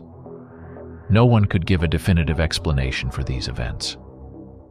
In 2006, in the small town of Fairview, Missouri, an event occurred that shocked not only the local community, but also attracted the attention of federal authorities. Reverend Jack Reynolds, a respected pastor, was found dead in his dog shelter, where he cared for stray animals.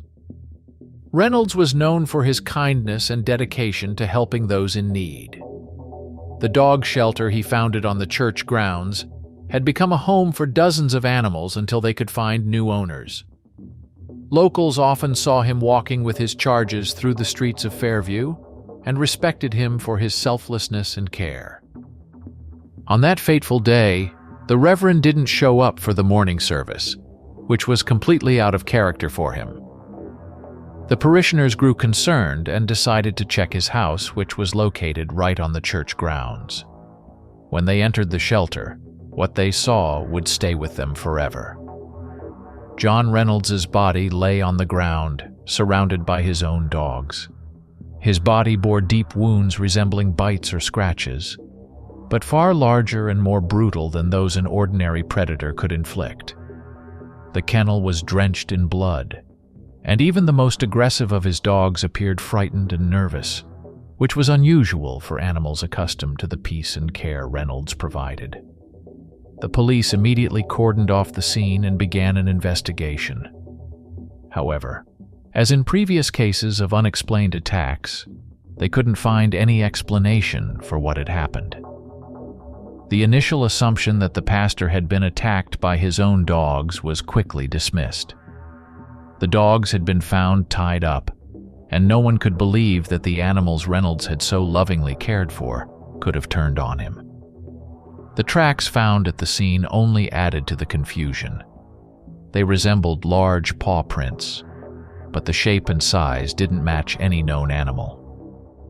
Wildlife experts brought in to investigate were unable to provide a definitive answer as to what or who could have inflicted such injuries. The locals began to panic. Rumors of a mystical creature, half man, half wolf, began to spread through the town, just as had happened in other parts of the country. People stopped going out at night, started locking their homes with every possible lock, and avoided talking about what had happened. The church where Reynolds served closed down, and the dog shelter was abandoned. The town fell into an atmosphere of fear and despair. Federal agents who arrived at the scene made no public statements, which only heightened the panic among the population. This case became yet another piece of the dark puzzle that no one could solve. What exactly attacked Reverend Reynolds that day, and what its origins were, remained unknown. In 2007, on the territory of the Black River Indian Reservation in Montana, an event occurred that caused concern among the locals and attracted media attention. Dean Lynn Colando Tavonis, a 40-year-old woman, was found dead on the outskirts of her home. The circumstances of her death were so strange and frightening that they shocked not only the local population, but also law enforcement. Dean Lynn was known in her community as a respected and peaceful woman, devoted to the traditions and cultural practices of her people. She lived alone in a small house at the foot of the mountains, and had always been closely connected to the nature that surrounded her since childhood. She gathered medicinal herbs, practiced crafts, and actively participated in her tribe's rituals. On that fateful day, Dean Lynn didn't show up for a traditional tribal gathering, which was unusual for her. Her neighbor, Ira Blackhawk, decided to check on her at home to make sure everything was all right. When he approached the house, he was overcome with a strange sense of foreboding. The door was slightly ajar, immediately raising his suspicions. Ira entered and was met with a sharp smell that immediately signaled something was wrong. He found Dean Lynn in the backyard, at the base of a large oak tree she often visited for rituals. Her body was mutilated beyond recognition. Deep wounds and marks on her body indicated that she had been attacked by something with immense physical strength. Local authorities arrived at the scene and began an investigation. However, what they found didn't fit within the bounds of ordinary explanations. The marks left on Dean Lynn's body resembled bites and scratches from a large animal, but there was no evidence of a bear or any other predator in the area. Moreover, some of the tracks looked as if they had been made by a bipedal creature, further complicating the investigators' task. The local community began spreading rumors that the attack was connected to the tribe's ancient legends. These legends spoke of a creature, half human, half beast, that lived in the mountains and guarded its territory from intruders. The tribe's elders, upon hearing what had happened, performed purification rituals and prayed for protection from an evil spirit. The police, unable to find a reasonable explanation, handed the case over to federal authorities. However, the results of their investigation were never made public, which spawned numerous theories and speculations. The local population began to suspect that the authorities were hiding the truth, which only deepened their fears. Over time, the Black River Reservation began to empty. People started leaving their homes, unwilling to remain in a place where such a terrifying event had occurred. The legends of the creature attacking people were revived, and now no one doubted that the old tribal tales had a real basis. Dean Lynn Kalando Tavonis became one of the victims of this mysterious entity, but her story, like the stories of other victims, remained unsolved. In 2009, in the small town of Clarksville, Tennessee, a series of mysterious and terrifying attacks took place, causing alarm and fear among the local residents. The attacks were so brutal and inexplicable that even experienced investigators and wildlife experts were at a loss to find a logical explanation. The first attack occurred in the spring of that year. The Bates family, who lived on the outskirts of town, discovered their pets, a dog and 2 cats, brutally killed in their backyard. The animals' bodies were so badly mutilated that it was impossible to immediately determine what kind of predator could have inflicted such injuries. The family was in shock, especially considering that their yard was surrounded by a high fence, through which no known predator could have entered. The local police arrived at the scene and began an investigation. They thoroughly searched the entire area for traces of a large animal but found nothing to indicate its presence. The veterinarian who examined the animals' bodies was stunned by the nature of the wounds. He stated that he had never seen anything like it in all his years of practice.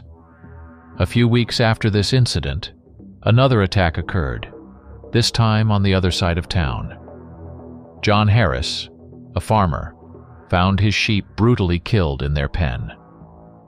As in the previous case, the animals' bodies bore deep wounds resembling bites or claws from a large beast, but no trace of the beast itself was found.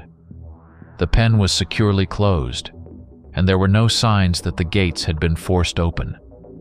The residents of Clarksville began to panic. Rumors of a mystical creature attacking animals quickly spread throughout the town. People became afraid to go outside after dark, and those with pets kept them indoors, not letting them out even during the day. The police and wildlife experts sought help from state agencies, but they too could offer no explanation. There were theories that the attacks could have been the work of a person, but this hypothesis was dismissed due to the lack of any signs of break-ins or human activity at the scenes. By the summer of that same year, as the attacks continued, residents began leaving the town. Some families simply couldn't cope with the constant fear and uncertainty. By the end of the year, Clarksville had become a ghost town, with only a few homes still inhabited. The authorities decided to close the case, stating that wild dogs were likely responsible for the attacks, despite the lack of convincing evidence. However, among the remaining residents, rumors began to circulate that the authorities were hiding the truth. Some believed that the attacks were the work of some unknown creature, perhaps an evolutionary descendant of ancient predators, or even something supernatural. These theories, although lacking any proof, became popular among those who stayed in the town. Over time, as with many other similar cases, the memory of the attacks began to fade. But the residents who survived the horror never forgot what happened in 2012. They knew one thing: whatever had attacked the animals in Clarksville couldn't be explained by the ordinary laws of nature. In 2010, in the quiet town of Edgewood, located in Georgia, an event occurred that not only shocked the local residents, but also attracted the interest of federal authorities. 81-year-old Natalie Adams, one of the oldest residents of this small town, was found dead in a ditch on the outskirts of town. The circumstances of her death were so mysterious that the investigation drew the attention of the FBI. Natalie Adams was known in Edgewood as a kind and friendly woman, always ready to help her neighbors. She lived alone in an old house surrounded by dense forests and often went for walks in the surrounding area. On that day, Natalie set out on her morning walk as usual, but she never returned home. When she didn't appear that evening, her neighbors grew concerned and called the police. The police began searching immediately. They knew the route Natalie usually took and decided to check it first. After several hours of searching, the elderly woman's body was discovered in a ditch not far from her home. She was lying on her back. Her clothes were torn, and her body bore signs of violence that defied explanation. Initially, the police suspected that a wild animal might have attacked her. However, after examining the scene, they found no tracks indicating the presence of a predator. Moreover, the nature of the injuries on Natalie's body was strange. Deep lacerations and scratches as if caused by claws or teeth. But no known animal could have inflicted such wounds. The lack of signs of a struggle and the strange position of the body also raised doubts about the theory of an animal attack. Finding no answers, the police turned to the FBI. Agents arrived in Edgewood a few days later and began their investigation.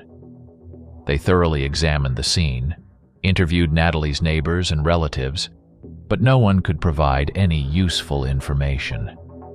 The FBI found no evidence that could shed light on what had happened that day. Rumors of federal involvement quickly spread through the town. The local residents began forming their theories about what really happened to Natalie. Some believed that she had been attacked by a mystical creature from the legends of the region. Others suspected that her death was connected to some secret government experiment. No official explanations were ever given. The FBI closed the case after a few months, citing a lack of evidence, and left Edgewood, leaving the town's residents in confusion and fear. But for those who knew Natalie Adams, her death remained a mystery that no one could solve. Since then, Edgewood became a place many began to avoid. People were afraid to walk through the woods, especially alone. The legends of mystical creatures inhabiting the surrounding areas regained popularity, and many became convinced that Natalie's death was indeed tied to these ancient stories. Natalie Adams's story became yet another unsolved mystery in the series of strange and horrific events happening across the country. And although time passed and memories of her slowly faded, her death left a deep mark on the hearts of those who knew her and lived nearby. The residents of Edgewood continued to wonder what really happened on that fateful day, but they never found an answer.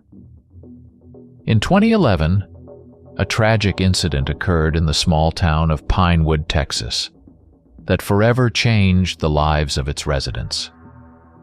59-year-old Christine Rollins, known for her kindness and care for her neighbors, was found dead near her rural home. Her death became another enigma in the series of unexplained attacks that were occurring across the country. Christine lived alone on a remote farm surrounded by fields and forests. She was known as someone who was always ready to help others. She often assisted her neighbors, looked after their children, and maintained order in the community. On that day, Christine, as usual, went for her morning walk around her farm to check on the gardens and ensure her small herd of goats was doing well. When Christine didn't return by lunchtime, her neighbor George Miller began to worry. He knew that she always returned on time and never stayed out without reason. George decided to go check if everything was all right. He walked around the farm but couldn't find Christine, so he headed toward the woods where she sometimes went for walks. After walking a few hundred meters into the woods, George came across a horrifying scene. Christine lay on the ground, motionless, showing clear signs of a violent death. Her clothes were torn, and her body was covered in deep wounds and scratches. But the strangest part was that there were no tracks nearby indicating the presence of a person or animal. George immediately called the police, and soon the area was cordoned off. The investigators who arrived at the scene were baffled by what they saw. The nature of the wounds on Christine's body indicated an attack by a large predator, but no evidence was found to support this theory. There were also no signs of a struggle, which made understanding what had happened even more difficult. When the locals learned of the tragedy, panic spread through the small town where everyone knew each other. Such a brutal and inexplicable death caused a wave of fear.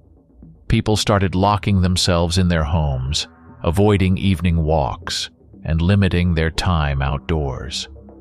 Rumors of a mystical creature attacking people quickly spread, and everyone began forming their own theories about what had really happened to Christine. The police, unable to find convincing evidence, handed the case over to the FBI. The agents, after examining the scene and collected evidence, couldn't provide a definitive answer to what had killed Christine. As in other similar cases, the case was closed without any official explanation, only deepening the distrust and fear among Pinewood's residents. Over time, life in Pinewood slowly began to return to normal. But the memory of Christine Rollins and what happened to her remained fresh. People continued to fear for their safety, and every new attack happening in other parts of the country reignited waves of fear and discussion. Christine became another victim in the chain of mysterious deaths that no one could explain. The story of her life and death became a topic of discussion not only among the locals but also among those interested in unexplained phenomena. Many began to link these events with ancient legends and myths, trying to find answers in them about what lurks in the dark corners of nature and what truly threatens people. Christine Rollins was buried in the local cemetery, and almost all the town's residents attended her funeral. In 2013, deep in the state of Kentucky, an event occurred that once again made the entire country talk about mystical attacks on people. In the small town of Lakewood, known for its coal mines and dense forests, a 13-year-old boy named Corey Godsey was found dead. His death shocked and terrified the local residents, leaving many questions unanswered. Corey was an ordinary teenager who loved spending time outdoors, playing with friends, and exploring the surroundings of his hometown. Like many children in Lakewood, he often ventured into the forests surrounding the town to fish in the streams or climb trees. On that day, Corey and his friends decided to play hide-and-seek at an old mine that had long been abandoned. When Corey didn't return home by evening, his parents began to worry. They contacted his friends, but no one knew where he could be. The search began immediately. A group of volunteers and local police combed the forest and the mine's surroundings.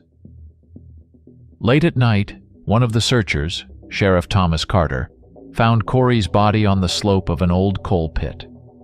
The boy lay on his back, his clothes torn, and his body mutilated beyond recognition. The marks on his body indicated an attack by a large animal. The bite marks on Corey's body were particularly strange. They varied in size and shape, which was highly unusual. It seemed as though he had been attacked by several different creatures simultaneously. But no one could understand how this could be possible. The police launched an investigation, but no clues that could explain what had happened were found.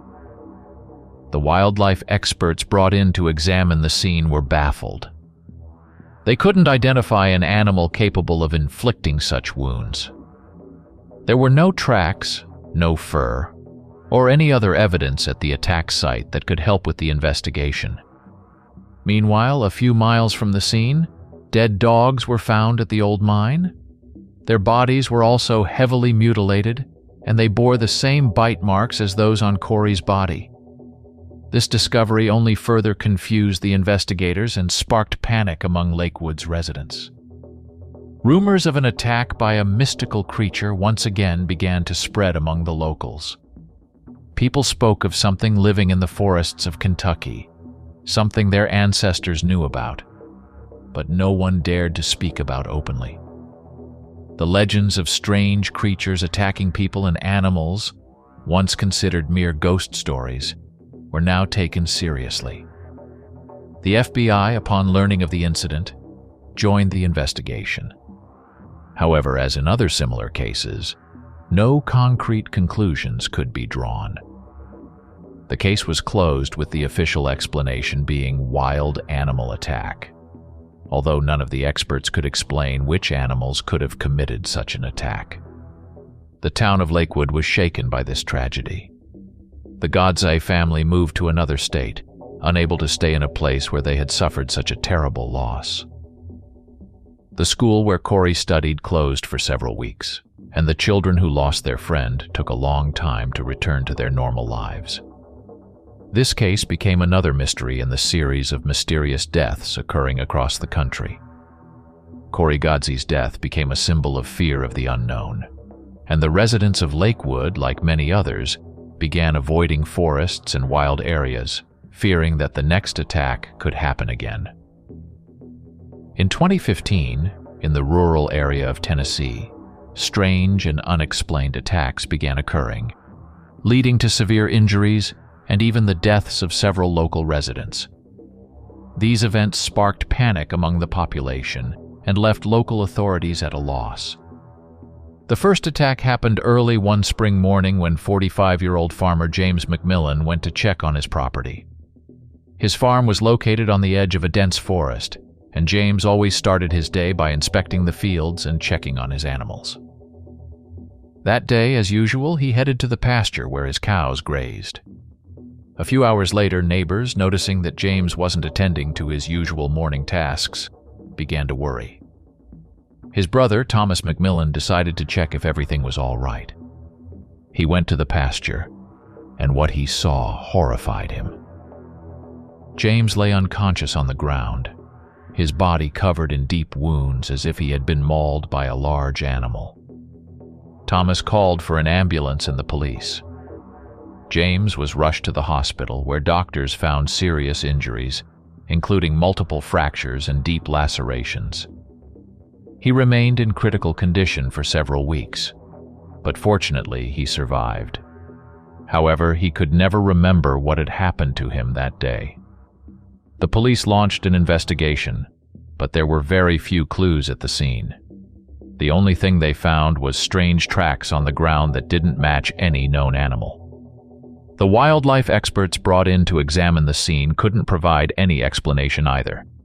None of them had ever seen anything like it in all their years of work. The attacks continued throughout the summer. Several residents of neighboring farms also fell victim to attacks. Each time, the injuries were similar: deep bites and scratches, like those from enormous claws or teeth, but without any signs of predators.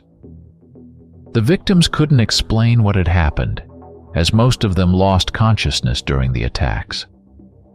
Local residents began to fear for their lives. People stopped going outside after sunset, started fortifying their homes, and avoided socializing with neighbors. Rumors of a mystical creature attacking people quickly spread throughout the area.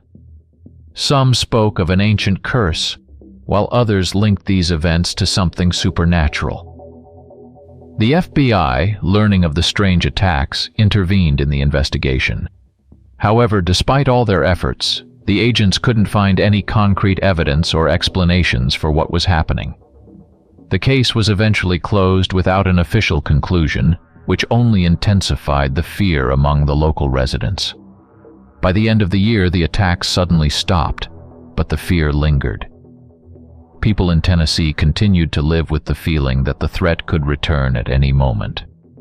Many farmers abandoned their land, leaving it deserted, while those who remained tried to avoid discussing the events that had transpired. This case became yet another dark chapter in the history of unexplained attacks happening across the country. The people of Tennessee didn't know what or who was behind these attacks, but one thing was clear: the fear of the unknown would haunt them for a long time. In early 2016, in the small town of Silver Creek, located in northern Idaho, an event occurred that added a new chapter to the series of mystical and unexplained deaths.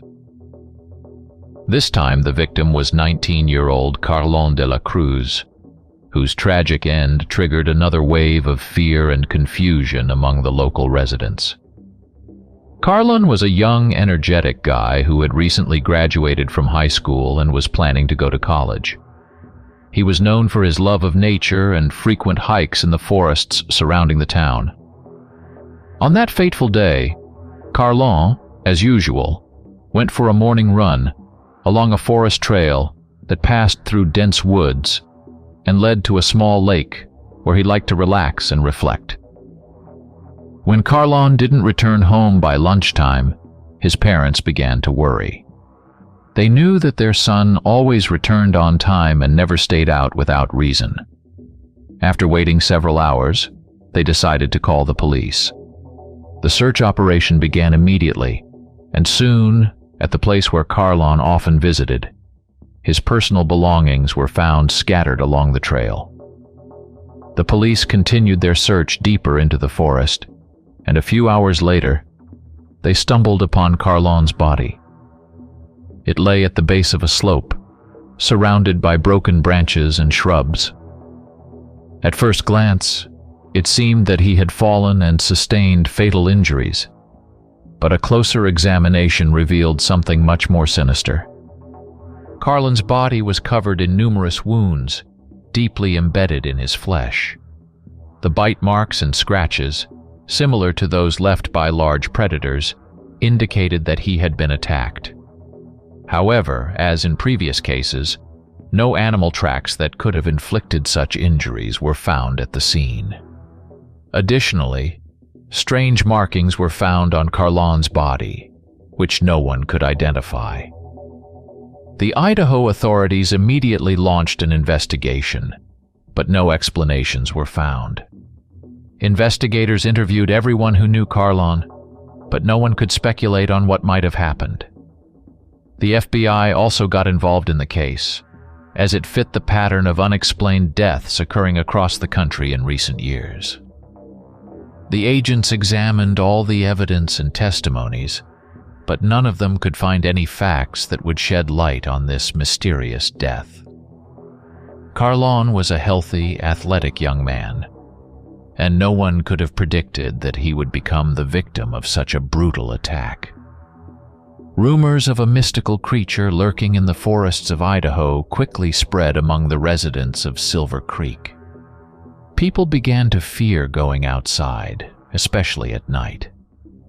Residents of forest homes started selling their properties and moving to other areas, far from the places where this tragedy occurred.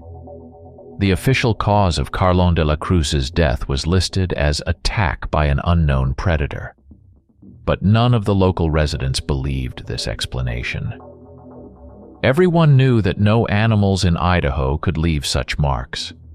Something else, perhaps much more dangerous and mystical, was hiding in those forests. Carlon's death became the last straw in a series of strange and terrifying events happening across the country. The local residents continued to live in fear, knowing that the threat could still return. In 2018, after a series of mysterious attacks across the country, interest in these cases reached its peak. The Federal Bureau of Investigation, FBI, began taking a more active role in cases related to unexplained deaths, striving to uncover the mystery behind these horrifying events. However, each new investigation only deepened the mystery, providing no answers.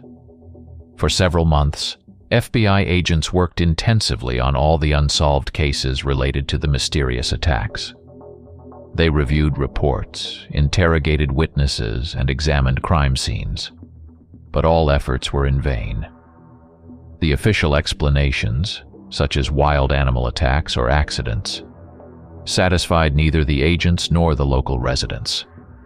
Particular attention was drawn to a case from 2002, when a photograph was discovered in the forests of Illinois, capturing something many began calling the DOGMAN. The photograph was blurry, taken with an old film camera, but even this was enough to cause a sensation. It depicted a tall, bipedal creature with a muscular body covered in fur and a face resembling a wolf. This image became the subject of intense study, but no further evidence of its authenticity was found. The photograph and subsequent unexplained attacks prompted the FBI to seriously consider the possibility of a cryptid, a creature that was half human, half animal. Despite the fantastical nature of this hypothesis, it gained traction within the agency, as no other explanations matched the facts. But even with this assumption, no concrete steps could be taken. A significant link in this chain of events was the so-called bone graveyard discovered in the dense forests of Illinois. Local residents had long avoided this part of the forest, speaking of strange sounds and a constant feeling of being watched. In 2024, a group of researchers, stumbling upon this area by chance, found bones scattered everywhere. Some of them belonged to wild animals, but among them were also human remains.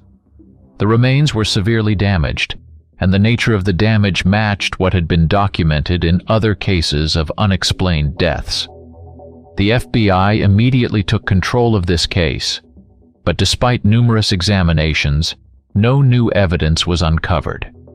Local authorities and residents demanded answers but received none. Officials tried to reassure the public, stating that the investigation was ongoing, but in reality, no real progress was being made. In the end, by late 2024, the FBI closed all these cases with the label unsolvable.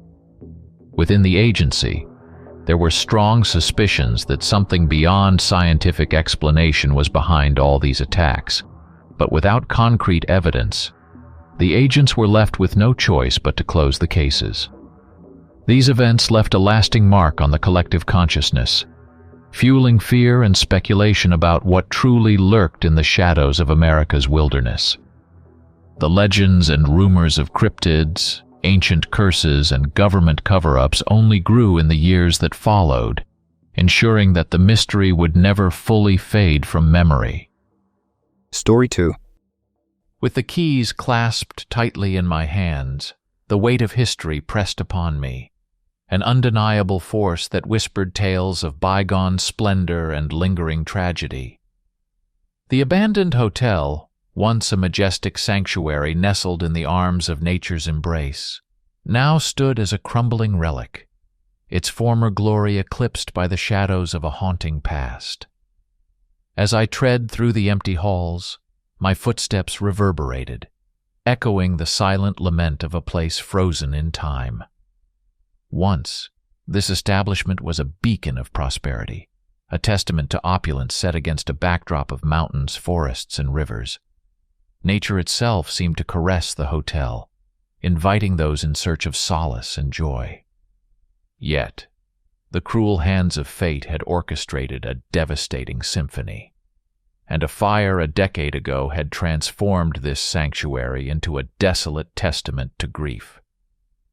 The flames claimed the former owner, his family, and the devoted staff, turning what was once vibrant and alive into a despondent shell. Since that fateful day, the hotel had become an abandoned relic, a silent witness to the tragedy that unfolded within its walls. As I explored the decaying rooms, the air thick with the musty scent of decay, visions of restoration danced in my mind. Detailed blueprints unfolded, revealing a path toward resurrection. Each room held the potential to rise from the ashes, and I envisioned the day when the inn would open its doors once more, reclaiming its place in history. With ambition gleaming in my eyes and hope pulsating in my heart, I was determined to breathe new life into the dilapidated structure. The enormity of the task ahead didn't deter me. Instead, it fueled my resolve to revive the hotel and rewrite the narrative of its tragic past. The creaking doors echoed through the corridors as I made a pivotal decision. Restoration wasn't just about the physical structure. It was about reviving the very soul of the place. The key, I realized, lay in assembling a team that would infuse passion into every corner of this once majestic complex. I recognized that the success of the restoration hinged on the people I surrounded myself with. With a decisive spirit, I set out to build a team of professionals dedicated to resurrecting the hotel's former glory. Financial concerns loomed, but my passion for the hospitality business eclipsed any worries about material costs. My fortunate inheritance meant that money was not a stumbling block, and I resolved to invest every penny into realizing my long-held dream. This endeavor was not just a pursuit of profit. It was about creating a haven where every guest would bask in the warmth of home. In tandem with assessing financial investments, I meticulously contemplated the roster of staff that would breathe life back into the hotel. Taking on the role of manager, I aimed to immerse myself in every aspect of the business. The success of the endeavor rested on the shoulders of each team member. The list of positions seemed daunting, from receptionists to middle managers, customer service specialists to maids, cooks to waiters, and security and maintenance staff. Yet, I understood that each member would contribute something unique, transforming the hotel into more than a restored building, a true home for all who entered. The symphony of revival, I knew, would be orchestrated by the collective passion and dedication of the individuals who believed in the resurrection of this once majestic haven. 2 weeks later, I assembled a crew of builders and renovators and arrived at the hotel again to begin the restoration process. And the symphony of restoration was now playing its tune through the once silent halls of the hotel. My construction and renovation team, under my careful guidance, breathed life into the crumbling relic. The echoes of hammers and electric saws reverberated, creating a rhythmic soundtrack to the revival of the majestic sanctuary. I found myself engrossed in every detail, poring over blueprints and immersing myself in the intricacies of each room. This was not merely a project, it was a calling, a mission to resurrect not just the physical structure but the very soul of the place.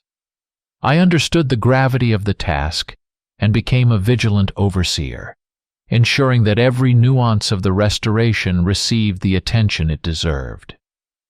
One day, amidst the orchestrated chaos of construction, I stood over the blueprints, mapping out the future of the hotel. My dedication to the project was palpable, a commitment that went beyond the call of duty. It's not just about rebuilding walls. It's about breathing life back into every corner, I declared, my voice echoing through the empty halls. With those words, I symbolized the essence of our shared mission, a mission to transform a despondent shell into a vibrant haven. In the midst of our fervor for restoration, a peculiar discovery awaited us in the basement. A construction worker approached, a whisper of excitement in his eyes. He had stumbled upon an unusual hatch, tightly closed, an unexpected portal to the mysteries concealed beneath the hotel's foundations. Intrigued, I decided to investigate, and together with the worker, descended into the dimly lit depths. Using tools, the construction workers opened the hatch, revealing a spiral staircase leading even deeper down. An inexplicable chill coursed through the air as we descended, arriving in a spacious room resembling a cave of clay and stones imbued with antiquity. The beam of our flashlights danced upon rust-covered surfaces, revealing the contours of an iron box melded into the clay wall. Its form suggested a time long past, and as we examined it, intricate drawings and inscriptions reminiscent of ancient runes adorned its surface. The atmosphere became charged with an eerie energy, as if the walls themselves whispered forgotten tales. Attempts to pry the box from its earthen prison proved futile. It seemed bound by more than just rust and clay, resisting our efforts to unveil its secrets. A decision was made to leave the mysterious box untouched until the renovations were complete, shrouding it in an air of anticipation. More than a week had passed since the discovery of the mysterious cave and the enigmatic box. The inn, under my relentless guidance, had undergone remarkable changes, transforming from a desolate relic to a beautiful haven. Living in a mobile home next to the inn, I dedicated every waking moment to the restoration process, watching with satisfaction as the grandeur of the establishment was reborn.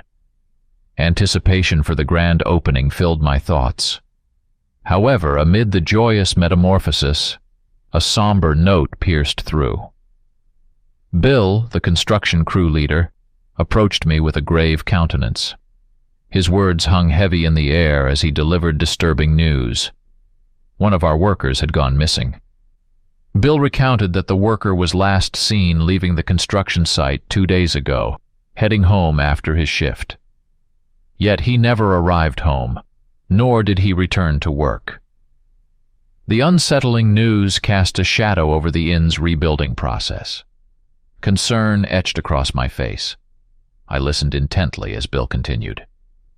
Bill reported that he had scoured the hotel and the surrounding area, discovering the missing construction worker's cell phone. The spouse, frantic with worry, had already contacted the police. The weight of the situation settled upon me, darkening the joy that had accompanied the restoration. I assured Bill that I had been present on the premises both day and night, diligently overseeing the restoration process. I hadn't noticed anything unusual after the construction worker's shift ended. Despite my frequent solitary walks through the hotel's corridors, I had not observed any unusual occurrences after the workers had left. Hope lingered in Bill's eyes as he expressed his wish for the missing man's swift return. With a heavy heart, he returned to his duties, focusing on the ongoing renovation. 2 days later, however, the specter of uncertainty returned. Another construction worker vanished, disappearing without a trace after completing his shift. The gravity of the situation deepened, casting a pall over the inn's atmosphere. Anxiety permeated the air, eclipsing the satisfaction of the ongoing transformation. Concerned murmurs circulated among the construction crew, and the once familiar halls now echoed with a disquieting unease. Bill, with furrowed brows, approached me again with the distressing news. The second missing worker's disappearance mirrored the previous incident. a departure from the construction site without a subsequent return home. Once more, a cell phone was found, left behind like an eerie breadcrumb. The police were now involved, delving into the unsettling mystery that veiled the inn's restoration. The police, clad in their solemn uniforms, arrived at the inn like harbingers of an unsettling truth. Their questions echoed through the halls, seeking answers to the mysterious disappearances of the construction workers. I, as the inn's owner, cooperated actively, guiding them through the labyrinthine corridors and assisting in the search for potential clues. Despite our collective efforts, the interviews yielded no leads, no evidence to unravel the enigma that veiled the inn. The police, frustrated by the absence of tangible findings, left, leaving the unsettling mystery unresolved. I, bound by the ongoing restoration, couldn't personally delve into the intricacies of the investigation at the police department. The inn, now a hive of construction activity, buzzed with the sounds of hammers and saws as the first phase of repairs and restoration neared completion. The dichotomy between the relentless work and the unresolved disappearances cast a disconcerting pall over the once-celebrated transformation. I stayed on the premises, hope and unease coexisting within me. Each step carried the weight of responsibility, and every creak in the floorboards seemed to whisper secrets. The hotel, with its hidden cave and the mysterious box, harbored an inexplicable darkness. Plans for the second phase of renovation were underway, and the air buzzed with anticipation as Bill and I discussed details and plans.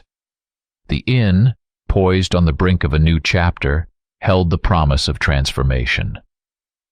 Little did we know, the impending revelation would shatter the thin veil between the known and the unknown.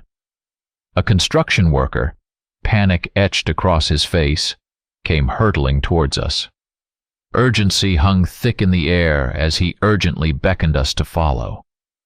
Without hesitation, Bill and I trailed behind, the corridor stretching ominously before us. The weight of uncertainty settled upon our shoulders, the echo of our footsteps resonating with an underlying disquiet. As we descended into the dimly lit basement, a gathering of builders stood in hushed conversation. The atmosphere was dense with foreboding. The worker who had led us pointed towards the hatch, a portal to the mysteries that lurked beneath the inn. The descent down the spiral staircase felt like a journey into the abyss. The air grew colder, and shadows danced along the walls, creating grotesque silhouettes. The flickering light offered glimpses of the cave, a space imbued with an ancient eeriness that intensified the sense of the unknown. The builders, huddled in a somber assembly, parted as Bill and I approached. A ghastly sight awaited us. The mangled corpse of a man lay amidst the subterranean darkness. Time seemed to freeze as the gravity of the discovery sank in. Bill, as if struck by an unseen force, froze in his tracks. A guttural cry escaped his lips, a primal sound that shattered the oppressive silence. "It's Daniel," he exclaimed, his voice carrying a blend of disbelief and horror. In that moment, the basement became a chamber of despair, the walls bearing witness to the unfolding tragedy. With a desperate urgency, Bill rushed towards the lifeless form of his younger brother. His cries reverberated through the cavernous space, a symphony of grief that echoed the inexplicable horror of the situation. "Call the doctors! Call the police! Someone, please help!" Bill's pleas cut through the stillness, a desperate plea for a lifeline in the face of an unthinkable loss. The builders, now witnesses to a scene of profound anguish, fumbled with their phones, dialing numbers with shaky hands. The basement, once a hidden realm, became a stage for a familial tragedy that transcended the boundaries of the living. As I stood amidst the unfolding sorrow, the builder who had led us to the grim discovery directed our attention to the mysterious box. Bricked up in the wall, It stood as a silent sentinel to the macabre scene. I approached it, the torn lid lying beside it like a sinister relic. The emptiness within mirrored the void left by Daniel's untimely demise. The police, clad in their authoritative blue, arrived swiftly, transforming the basement into a realm of investigation. Yellow tape cordoned off the site of Bill's younger brother's tragic demise, a grim reminder that the once hopeful inn had now become a scene of horror. Amidst the whispers of the investigators and the uneasy shuffling of the remaining construction workers, a heavy decree echoed through the dimly lit corridors. "Disperse to your homes," the police commanded, their voices cutting through the thick tension that hung in the air. The inn, once alive with the hum of restoration, now stood eerily silent. The investigators turned their attention to the mysterious box, examining it with a scrutiny that suggested they were grappling with forces beyond the realm of the rationale. The air in the basement seemed charged with an unsettling energy, a residue of the unknown that clung to every crevice. The directive was clear. No one was to enter the basement. The once bustling construction site fell into an eerie stillness as work on the hotel came to a grinding halt. The construction workers, already unnerved by the mysterious disappearances, had no desire to return to a place tainted by death. Caught in the web of uncertainty, I found myself at a crossroads. The dream of restoring the inn clashed with the grim reality that now shadowed its every corner. The reputation of the hotel, once a beacon of promise, had crumbled like ancient walls, leaving behind a haunted legacy. With a heavy heart, I made a difficult decision. The inn, once envisioned as a revived sanctuary, would be put up for sale. The notion of completing the renovation and reopening the hotel seemed futile, the lingering specter of tragedy dissuading any hopeful prospects. The construction workers dispersed, leaving behind the skeletal structure of halted dreams. The inn, once pulsating with the promise of new life, now stood as a mausoleum of shattered aspirations. Yet, despite the haunting pall that hung over the inn, I chose to remain in the mobile home near its grounds. The beauty of the place, now tainted by tragedy, still held a strange allure. I was hungry. It was gnawing at me from the inside out, and I couldn't leave it like that and just walk away. The hunger to witness the transformation persisted, even as the inn itself faced an uncertain fate. Late at night, as the shadows stretched their long fingers across the inn, I was jolted from the cusp of sleep by an ominous noise emanating from the hotel. Alarm coursed through my veins, compelling me to investigate the unsettling disturbance.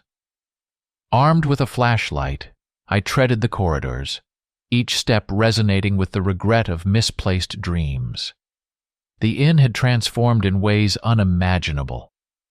The once weathered walls stood proud in their newfound glory, adorned with chandeliers that cast an ethereal glow. Rooms once filled with decay now boasted new furniture that whispered tales of an unseen hand guiding the metamorphosis. Regret clawed at me, regret for pouring heart and fortune into a venture that now seemed like a futile pursuit. As I wandered through the opulent halls, the noise persisted, a haunting melody that seemed to emanate from the depths below. It led me to the basement, a place that had become a nexus of tragedy and inexplicable occurrences. The weight of wasted time bore down on me, each step a testament to the futility of my endeavors. The noise grew clearer as I approached the cellar.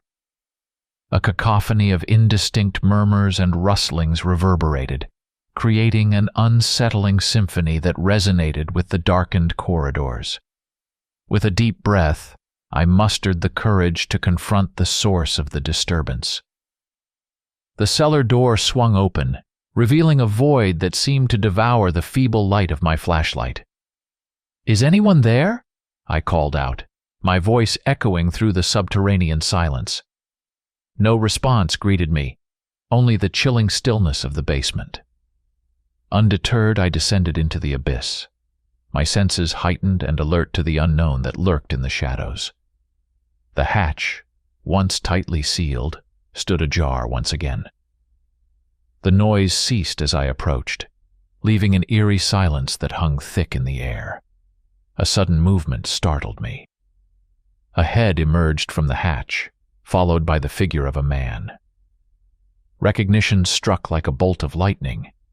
It was Bill. His disheveled appearance, haunted eyes reflecting sorrow and madness, sent shivers down my spine. The man before me was a mere semblance of the Bill I once knew. "Why are you here, Bill?" I inquired, my voice tinged with a mixture of concern and disbelief. Bill's response cut through the stillness like a knife. "Revenge," he uttered, his words laden with a weight that transcended the physical realm. Bill's eyes bore into mine, a maelstrom of emotion swirling within their depths. He spoke of the evil unleashed from the depths of the hatch, an evil that claimed the lives of construction workers, and most painfully, his own brother. Bill's conviction painted a narrative of malevolence that defied reason. In his hands, Bill clutched dynamite, a chilling revelation that sent shockwaves through the recesses of my mind. The intention was clear: to obliterate the inn, to purge the malevolence that festered within its walls. As the gravity of Bill's words settled, I stood frozen, grappling with the decision that loomed before me. Bill's eyes, clouded by a madness born of grief, held a dangerous spark that cautioned against defiance. I chose to tread cautiously, my instincts urging restraint in the face of a brewing storm. Silence loomed heavy in the basement as Bill continued his grim task of arranging the dynamite, transforming the once hallowed space into a chamber of impending destruction. My gaze remained fixed on the volatile arsenal, the weight of the situation pressing down on me like a leaden shroud. Despite the urgent need to intervene, a primal instinct urged caution. Bill, consumed by desperation and a thirst for retribution, seemed to teeter on the precipice of madness. Engaging him in conversation seemed the only thread to tether him from the brink. "Bill," I began cautiously, my voice breaking the silence that enveloped us. "We can't resort to this without understanding why. Tell me, why do you believe evil resides in this basement?" Bill paused, his eyes meeting mine, filled with a mixture of dread and conviction. He spoke of events a decade past, events that went beyond the tragic fire that had scarred this place. According to him, former employees, survivors of that fateful time, spoke of encounters with malevolent forces. "The fire is only his part of the story, really," Bill explained, his voice a low murmur in the eerie stillness. "The former owner, he found a treasure beneath this very ground, used the money to build this place. But there's more down there, hidden. Something terrible that guarded that treasure. Evil that destroyed the owner's family and him. Martin, it's awakened again," Bill continued, a tremor in his voice. "And we have to stop it before it consumes everything. The evil, it's here, and it's real." His words hung in the air, and for a moment, I found myself entranced by the narrative. Without uttering a word, I picked up the explosives, the cold metal pressing against my palms. I started helping Bill lay out the explosives in the basement. The dim light in the basement flickered, casting dancing shadows on the worn-out walls as Bill stood, mouth agape, staring at me in disbelief. He couldn't comprehend why I, the owner of the hotel, was actively assisting in the destruction of my own establishment. "Why, Martin?" Bill stammered, his voice tinged with confusion. Why are you helping destroy your own hotel? I shrugged, the weight of the past and the present converging on me. It's high time to be rid of this place, I replied, my tone distant. I love it here. The forest, the mountains, the rivers. But it used to be much more interesting. Bill, still processing my unexpected admission, urged me to explain further. With a heavy sigh, I delved into the distant past, revealing a history entwined with the very fabric of the hotel and the land it stood upon. When I first came here 300 years ago, I began, memories of a bygone era flashing before my eyes. There was a small hut that welcomed travelers. The land was untamed with fewer people. That's when I got the urge to go into the hotel business. A wistful look crossed my face as I recounted the inception of my dream. A dream that had been disrupted by an unforeseen twist of fate. I fell asleep, and when I woke up, someone had torn down the beautiful cabin on the mountain and erected this building without even consulting me, I continued, bitterness creeping into my voice. They disposed of my inheritance, my treasure. I had to take matters into my own hands. Bill's shock lingered as I shared the darker aspects of my history. I admitted to succumbing to a primal hunger, consuming those who dared to infringe upon what was rightfully mine. I had to eat those impertinent people, I confessed, my eyes locking with Bill's. But then I traveled, and when I returned, I wanted to fulfill my dream again. Yet my own stupidity and hunger led me to sin once more. I ate a couple of people, and your brother, he showed up, well, when I was busy. Sorry. Bill, still grappling with the revelation, attempted to speak. But before he could utter a word, a sudden transformation overcame me. The air crackled with an otherworldly energy as my form shifted, the bones in my body rearranging themselves with an audible crack. In the blink of an eye, I became a creature of the night, a werewolf. My snarling visage and razor-sharp claws replaced the image of the innkeeper that Bill had known just moments before. A gasp escaped Bill's lips as he stumbled backward, the realization of the supernatural horror before him settling like a heavy fog. Before he could react, I seized him, my lupine strength dragging him down the spiral staircase and into the hidden cave below. The cave, a forgotten chamber beneath the hotel, echoed with the sound of dripping water and the distant howls of the wind. The air was thick with the scent of damp earth, and ancient symbols adorned the walls, telling a story of a time long before the hotel stood above. The sunset was fading slowly. The sun was slipping behind the still waters, leaving behind a thin scarlet beam, like a ribbon of blood. I watched this sunset, knowing it was the last one I would ever see. I sat on a rough stone but didn't try to find a more comfortable position. I savored the pain, knowing that soon I wouldn't feel it anymore. No more pain, no warmth, nothing at all. Finally, the sun disappeared beyond the horizon, and the sky took on a grayish-black hue. The first stars were already appearing when I felt her hand on my shoulder.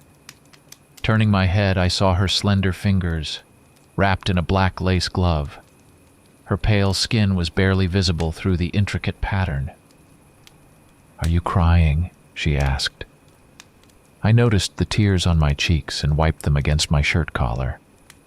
The white fabric darkened. Her eyes were fixed on me, unblinking.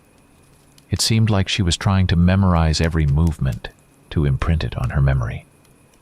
"Today is my last day," I whispered. "I know. I brought you everything you'll need. Change your clothes." I noticed the bundle in her hands. She silently handed it to me and watched, with the same unyielding gaze, as I undressed. The clothes in the bundle were all black, from the long coat to the dark leather boots. Why do you all love black so much? I tried to smile, but failed. I would probably never be able to smile again, especially considering what I had to do tonight. Because it can't be seen at night, she replied calmly, as always. I often wondered if anything could ever unsettle her. A lot of things can make me angry, she said. I turned to her in surprise. She was smiling. Can you read my thoughts? Of course. We all can. Didn't you know that? I cursed myself for my stupidity. How could I forget? I tried to recall what I had been thinking while standing next to her, but her smile only widened. The corners of her mouth revealed two thin fangs. Noticing me staring at them, she stopped smiling. She approached me and took my hand. Her hand was thin and cold, and the glove's fabric was surprisingly soft. Together it created a sensation that sent shivers down my spine. Sorry. I hope I didn't scare you. You already know the answer, don't you? I tried to lace my words with sarcasm, but the tremor in my voice ruined the effect. She gently looked at my hand. I tried to relax my palm to stop it from shaking, but it was no use. My hand still trembled, betraying my fear. She smiled at me again, this time only with her lips. I was mesmerized by her face. The moon reflected off her skin, emphasizing its whiteness. Her eyes, as dark as the night sky, watched me intently, unblinking. It was like the gaze of a snake, equally focused and unwavering. It seemed as though you could drown in her eyes. They reflected nothing, instead absorbing light like bottomless wells. "It's time," she said. Those words made it hard for me to breathe. A strange heaviness settled in my chest. Sweat beaded on my forehead. It felt like my body was resisting what was to come. I swallowed with difficulty and nodded. Still holding my hand, she began to walk forward. We walked like lovers, holding hands and trying to match each other's pace. I stared at her, unable to look away, just as she did at me. I wanted to avert my gaze, but I couldn't. She was so beautiful. If I were a painter, I would have tried to capture her portrait. Though, I doubt she would have allowed it. Leaves rustled underfoot, carpeting the path in a thick layer. As we stepped on them, small clouds of dust gathered over the day rose into the air. In the distance, a howl echoed, and I flinched at the unexpected sound. She turned her head in that direction and closed her eyes. When she opened them again, her irises glowed faintly, like the moon. "Your eyes look like two moons," I said. She threw her head back and laughed. Her voice sounded like the clinking of crystal glasses at a table, light and fragile. But that fragility was an illusion, just like her slender shoulders and graceful figure. She had been no more than 16 when she met the master. But now her appearance only masked the strength hidden in her slender frame. I had seen with my own eyes how she tore off limbs and broke bones without even straining. Seeing her frown, I quickly pushed those thoughts aside. Instead, I tried to remember what the master looked like. The master. I had only seen him once, but his face came easily to mind the moment I thought of him. He wasn't handsome. He was more terrifying. His features were sharp and predatory. He wore his long hair slicked back, tied into a braid. His eyes were like Yulia's, but still different. His gaze held a cold hardness, a ruthlessness. When he looked directly at you, it felt as though he was calculating the best way to kill you. Every gesture, every word dripped with hatred. I had tried to ask Yulia about him, but she advised me not to dwell on it. I didn't argue, but I couldn't shake the feeling of his intense, seething anger toward me. After all, I had done nothing to him. Could he have read something in my mind? It would explain why he laughed so much when I first met him. If he had read my thoughts, he would have known how terrified I was of him.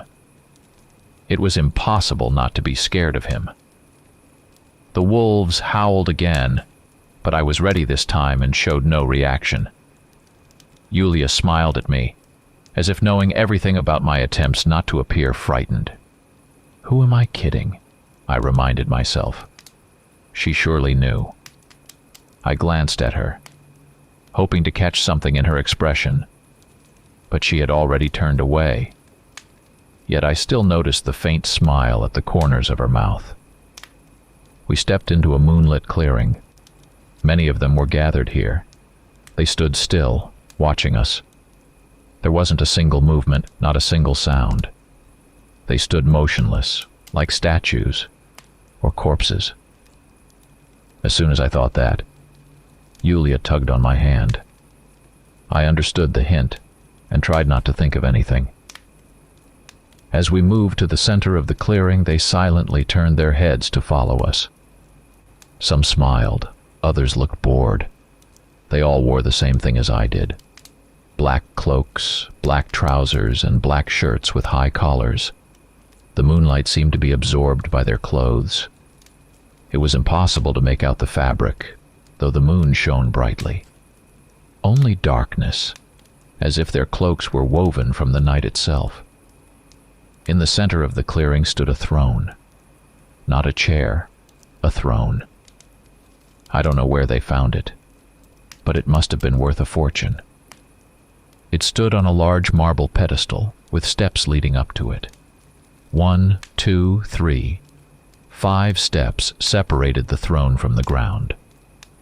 I had worked part-time at an antique shop once, so I easily recognized the silver. It coated the throne thickly, twisting into intricate patterns. The master sat on the throne, leaning back, feigning boredom, but his eyes drilled into me with the same hatred as before. I couldn't understand what about me irritated him so much. Yulia tugged my hand again, and we knelt. "I greet you, Lord of Death." Her voice, right by my ear, made me shudder.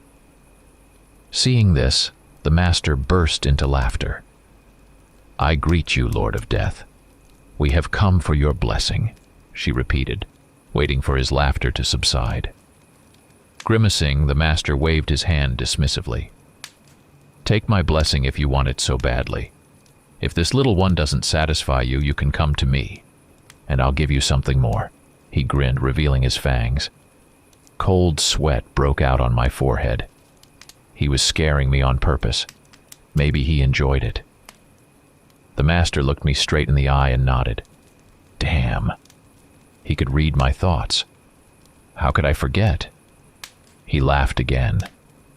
"You have a lot to learn, little one." I nodded, unable to speak. It felt like there was a noose tightening around my throat. Even breathing was difficult. She led me away from the clearing. My legs felt weak beneath me. My life flashed before my eyes from this moment backward to childhood and even further. Images flickered. God, I thought, I'm going to die. I don't want to die. "Don't be afraid," Yulia said with a smile. "It won't hurt." That didn't comfort me much. I felt nauseous. Damn it. I just hope I don't throw up. Suddenly, Yulia grabbed my face and looked straight into my eyes. "I told you, don't be afraid." Strangely, I immediately felt calm. My thoughts drifted away. A strange drowsiness, a relaxation spread through my body. I didn't even notice when I smiled. Yulia smiled back and led me onward. The wolves howled again, but their voices now sounded distant, as if through a wall. I felt very good. I wanted to lie down and sleep. Feeling myself starting to sink to the ground, Yulia tugged my hand. "Don't sleep. It's not time yet. Soon you'll get plenty of rest." A cold shiver ran down my spine at her words. I trembled. The drowsiness faded. I still felt oddly relaxed, but I no longer wanted to sleep. To be honest, more than anything, I wanted to run. Run forward without stopping until I reached somewhere. "Where I won't find you," she interrupted my thoughts. I had forgotten again about her ability to read minds. "Answer," she yelled. "Do you want to run away from me?" Yes," I breathed. "Then listen, little one. I will find you wherever you go. There is no place you can hide from me. As soon as night falls, I will find you. And you won't like our meeting." Yulia laughed. She let go of my hand and gestured toward the forest. "Run if you want. I'll give you a head start." She laughed again. I stood frozen in place. "You're not running. Why? Isn't it what you want?" I looked at her in silence. I don't know how I looked, but I suspect I resembled a mouse frozen before a snake, staring at her, too afraid to move, hoping not to provoke her into striking. But like the mouse, I knew it was only a matter of time. Sooner or later she would attack. Yulia closed her eyes and smiled at something. When she opened them again, her pupils glowed from within, like thin black spots against the moonlight. She extended her hand to me. "Come to me." Unable to disobey, I took a step toward her, then another and another. And now she was holding my hand again, staring into my eyes without looking away. "It's quiet tonight." She glanced around. I began to turn my head, trying to understand what she meant. Then her gaze locked onto mine again, and I couldn't look away. "I think it's time." Her words felt like a bomb going off in my stomach. I dropped to my knees, my body trembling uncontrollably. She grabbed my chin and lifted it. Then Yulia turned me around and tilted my head to the side. I could feel her cold breath on my skin, brushing against my neck. I felt a sharp prick. Strange, I thought. There are two fangs. Why do I feel pain in only one spot? Pain. "It hurts so much," I cried out.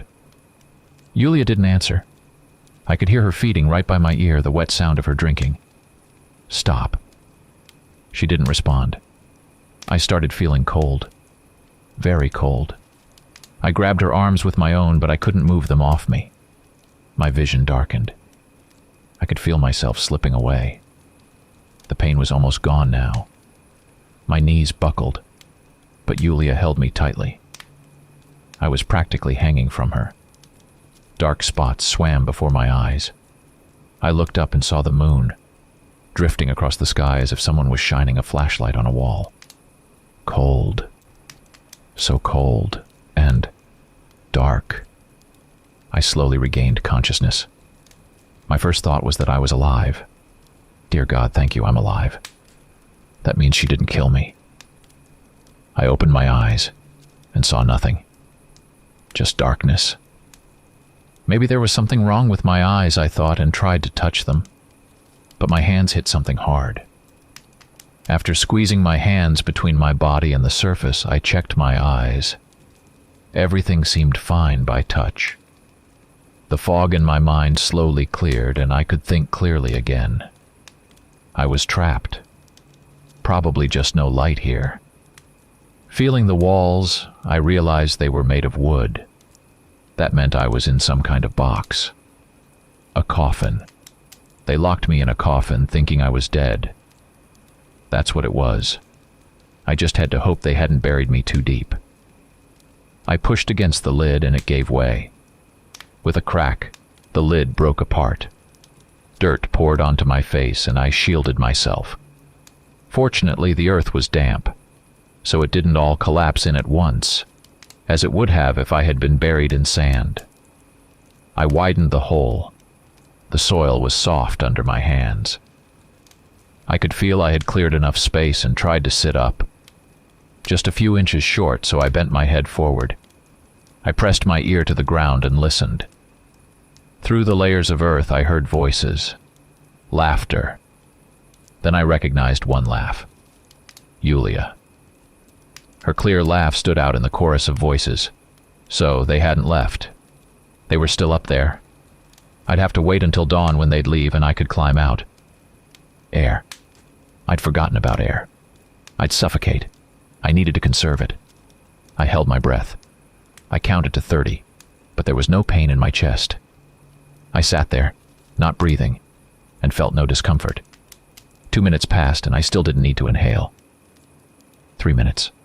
4. Oh God. They did it. I'm dead.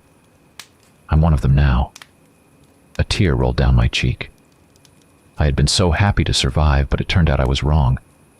Just because I hadn't died didn't mean I was alive. I closed my eyes. In the darkness behind my eyelids, a glowing dot appeared. It grew until it filled everything.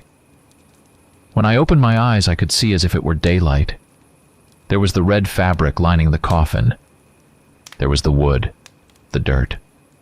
I could see every crack, every uneven surface. Next to me, I saw an earthworm wriggling. Fat. It'd make good bait for fishing. Damn, what am I thinking? Fishing? I'm dead. I should have panicked, but I felt so calm. Of course, corpses don't get nervous. I chuckled and covered my mouth. The last thing I needed was for them to hear me. I instinctively touched my mouth. Of course.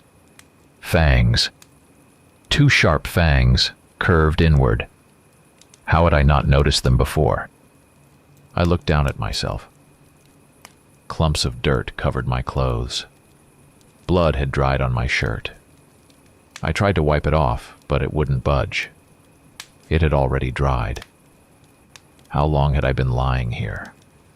No less than a day. It seemed pointless to wait for sunrise, because I'd fall asleep with them and wouldn't wake up until the next night. I had to get out. I screamed something incoherent. The laughter above stopped. After a while, I heard digging sounds. Shovels were slicing through the soil. Another strike. Another. I realized they were digging me out. I lay back down to avoid being hit by the shovels. After a few minutes, the first shovel pierced the earth and stabbed me in the stomach. Another slashed my leg.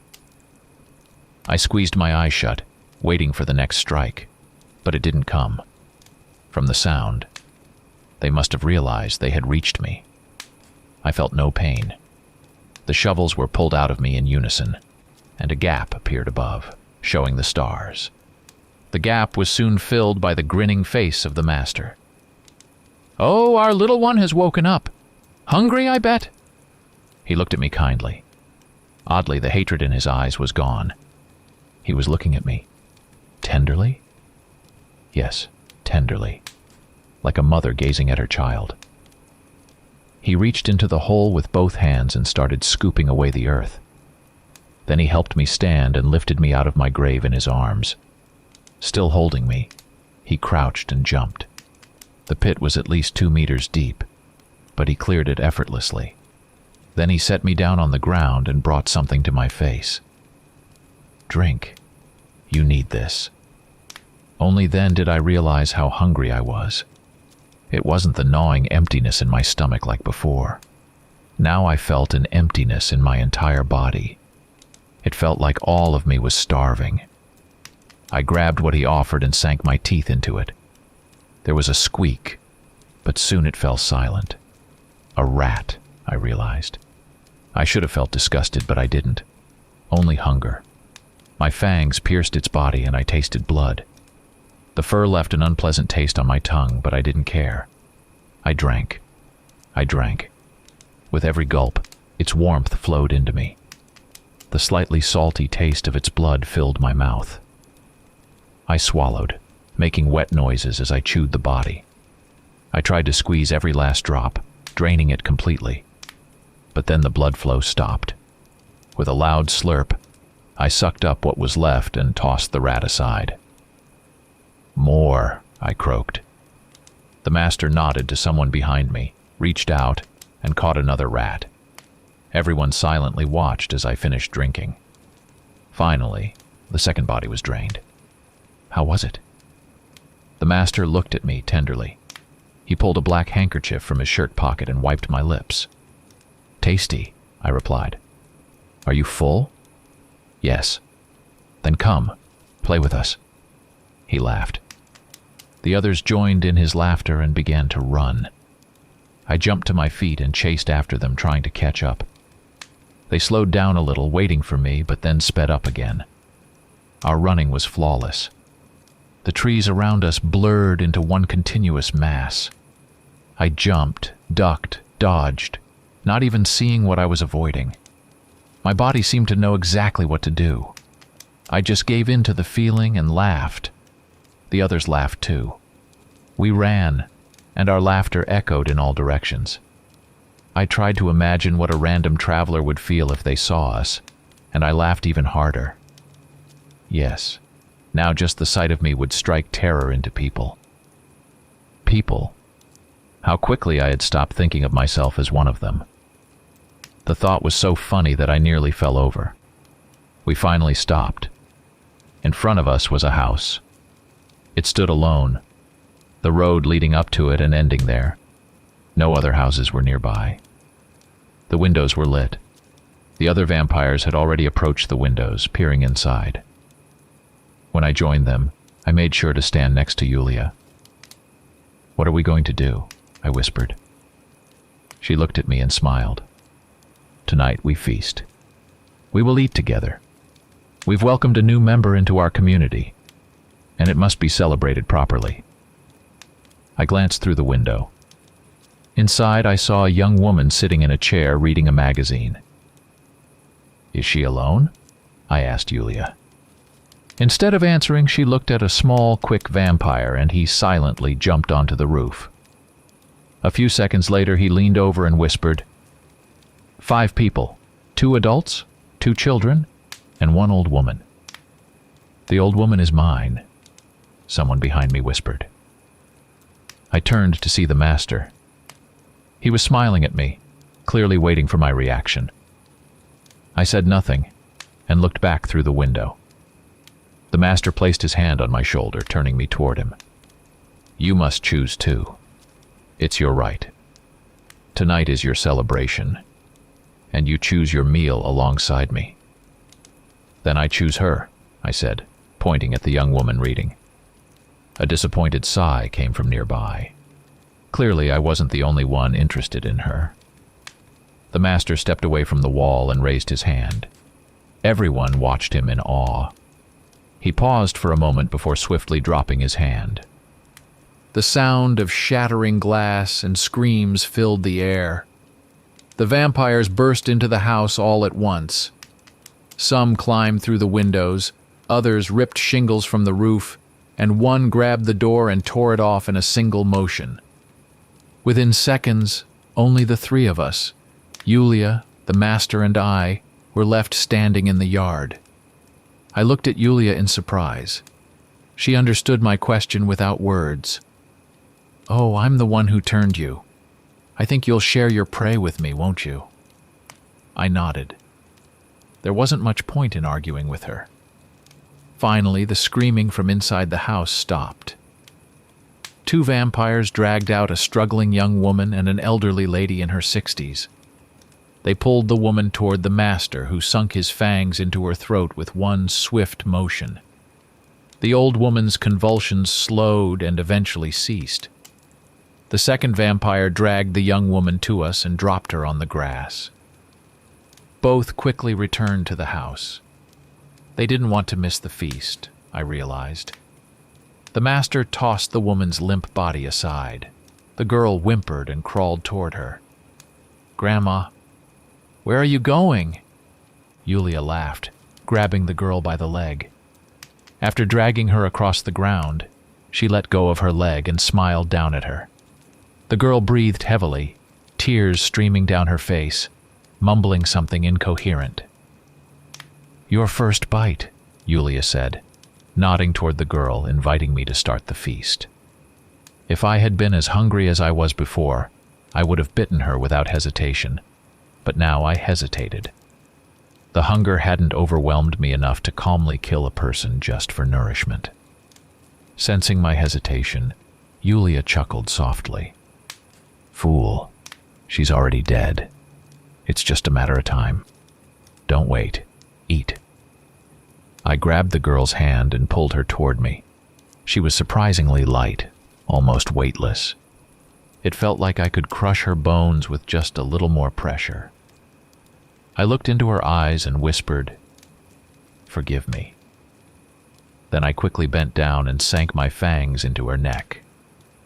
The fangs slipped in easily, like biting into an apple, only slightly springing back from her skin. The moment the first drops of blood appeared, I couldn't control myself anymore. For a few seconds, the world stopped. It was just me and the life flowing into me in a warm, salty stream. Yulia's face appeared in front of me. She smiled and bit into the other side of the girl's neck. While she drank, her eyes never left mine. Finally, the girl's body stopped twitching and went still. I felt the flow of blood slowing.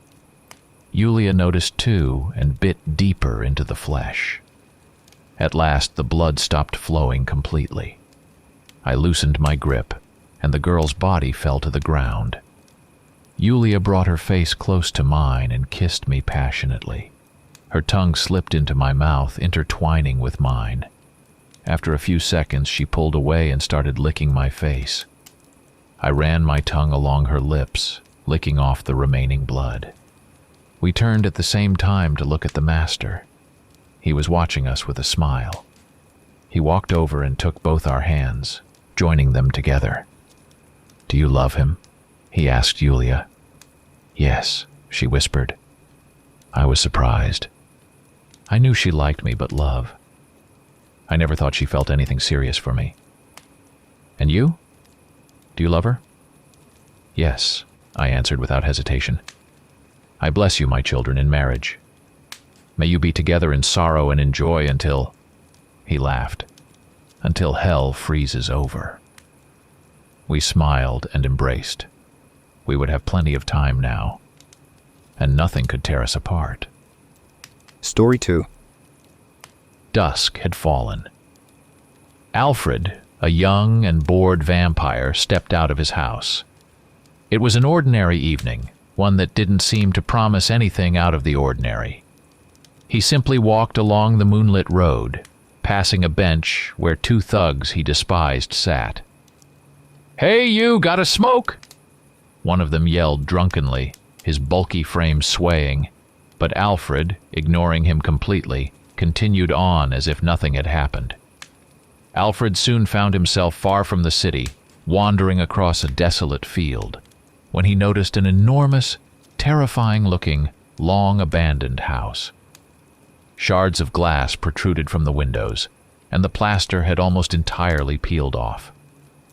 The faint rustling sounds coming from within the building suggested that it might be inhabited by either mice or rats. Curiosity gnawed at the young vampire, and despite his fear, he entered the house. Illuminating his way with the screen of his phone, Fred decided to explore the house more thoroughly. What are those noises? Interesting, he thought. I should open that green door and see what's behind it. Slowly and quietly, Fred tiptoed over and opened the door. Horror struck him as a massive, grotesque, clearly mutated rat with glowing eyes leaped out at him. Pink foam dripped from its mouth and pus oozed from the corners of its eyes. The monstrous creature bit into Alfred's thigh. He growled in pain, trying to pry the rabid beast off, but it was futile. Desperate, he struck the rat in the head, killing it. Gasping, Alfred looked down in horror at the wound. A jagged, gaping cut, bleeding heavily. He knew he had to get back home immediately to clean the wound and bandage it.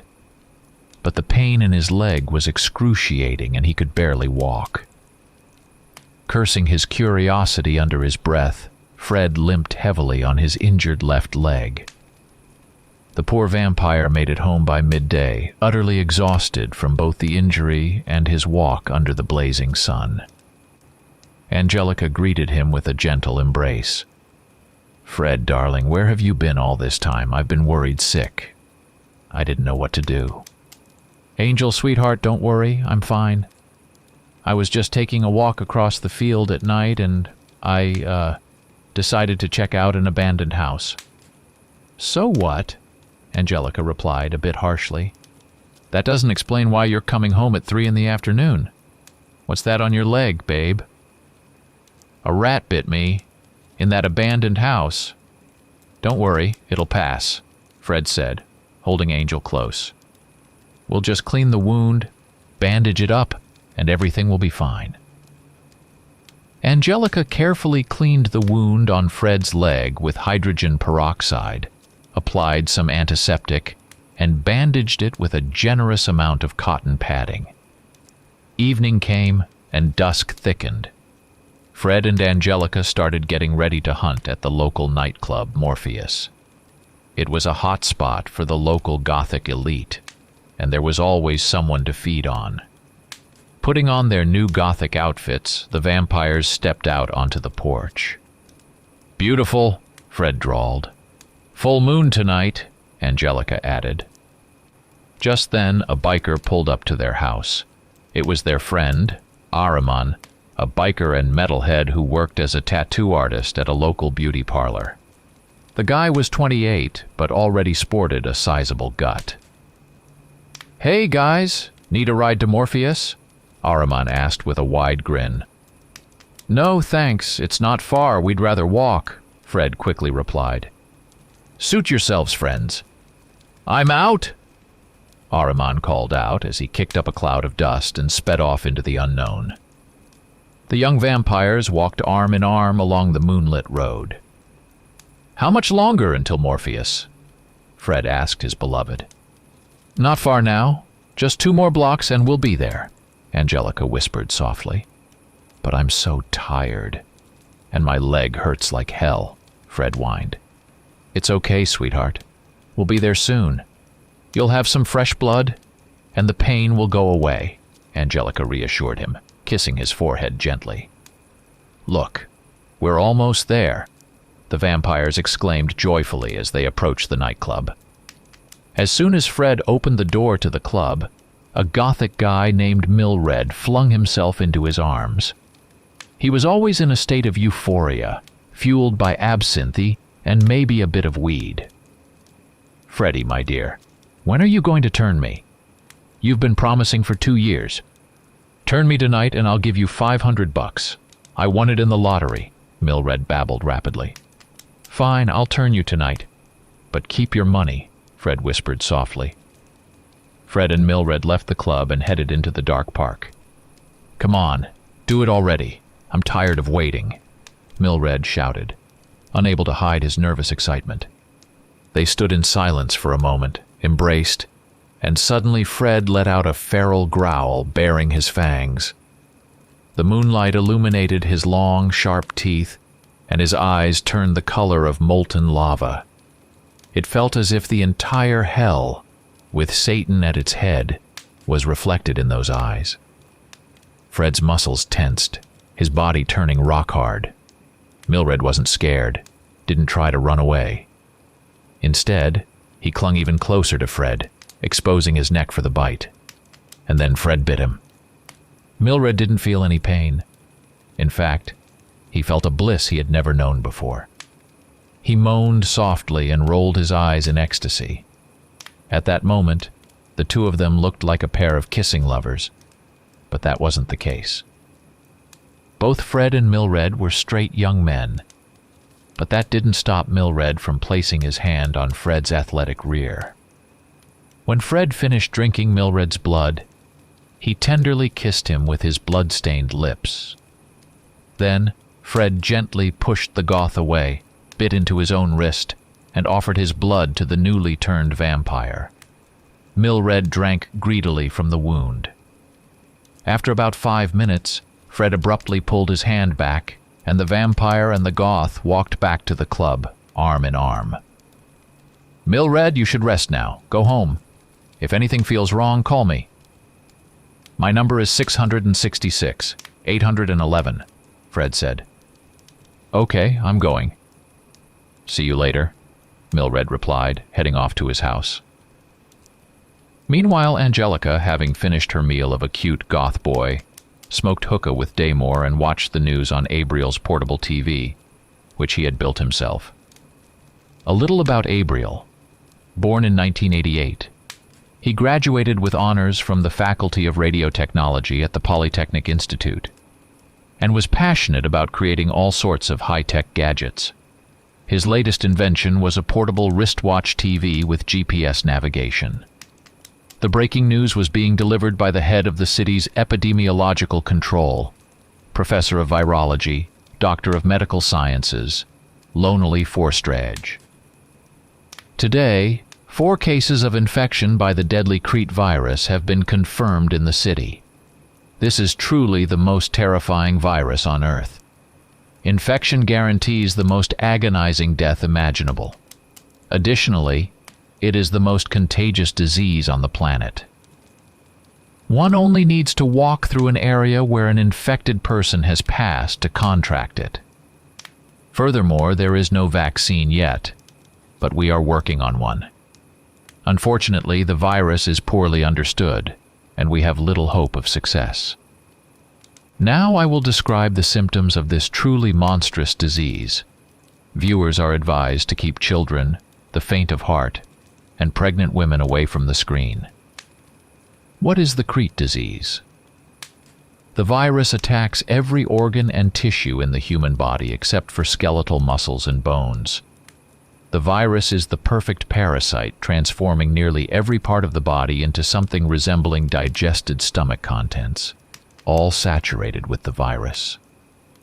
7 proteins, which are so little known, work together like a well-oiled machine, never tiring, resembling some sort of viral shark. Clots begin to form in the blood, slowing its flow, as these clots gather along the walls of blood vessels, creating a mosaic-like lining on the inner surfaces. The clots thicken and multiply, blocking capillaries and cutting off the blood supply to different parts of the body. Soon, sections of the brain, kidneys, liver, lungs, intestines, genitals, and even breasts, in both men and women, begin to die. Entire patches of skin are affected. Microbleeds appear beneath the skin, forming red spots. The Crete virus strikes connective tissues with particular ferocity, multiplying within collagen, the main protein that holds together our skin and thus our body. Somehow these 7 Ebola-like proteins consume the structural proteins of the body. The victim's collagen turns to mush, and the tissue under the skin starts to die and decompose.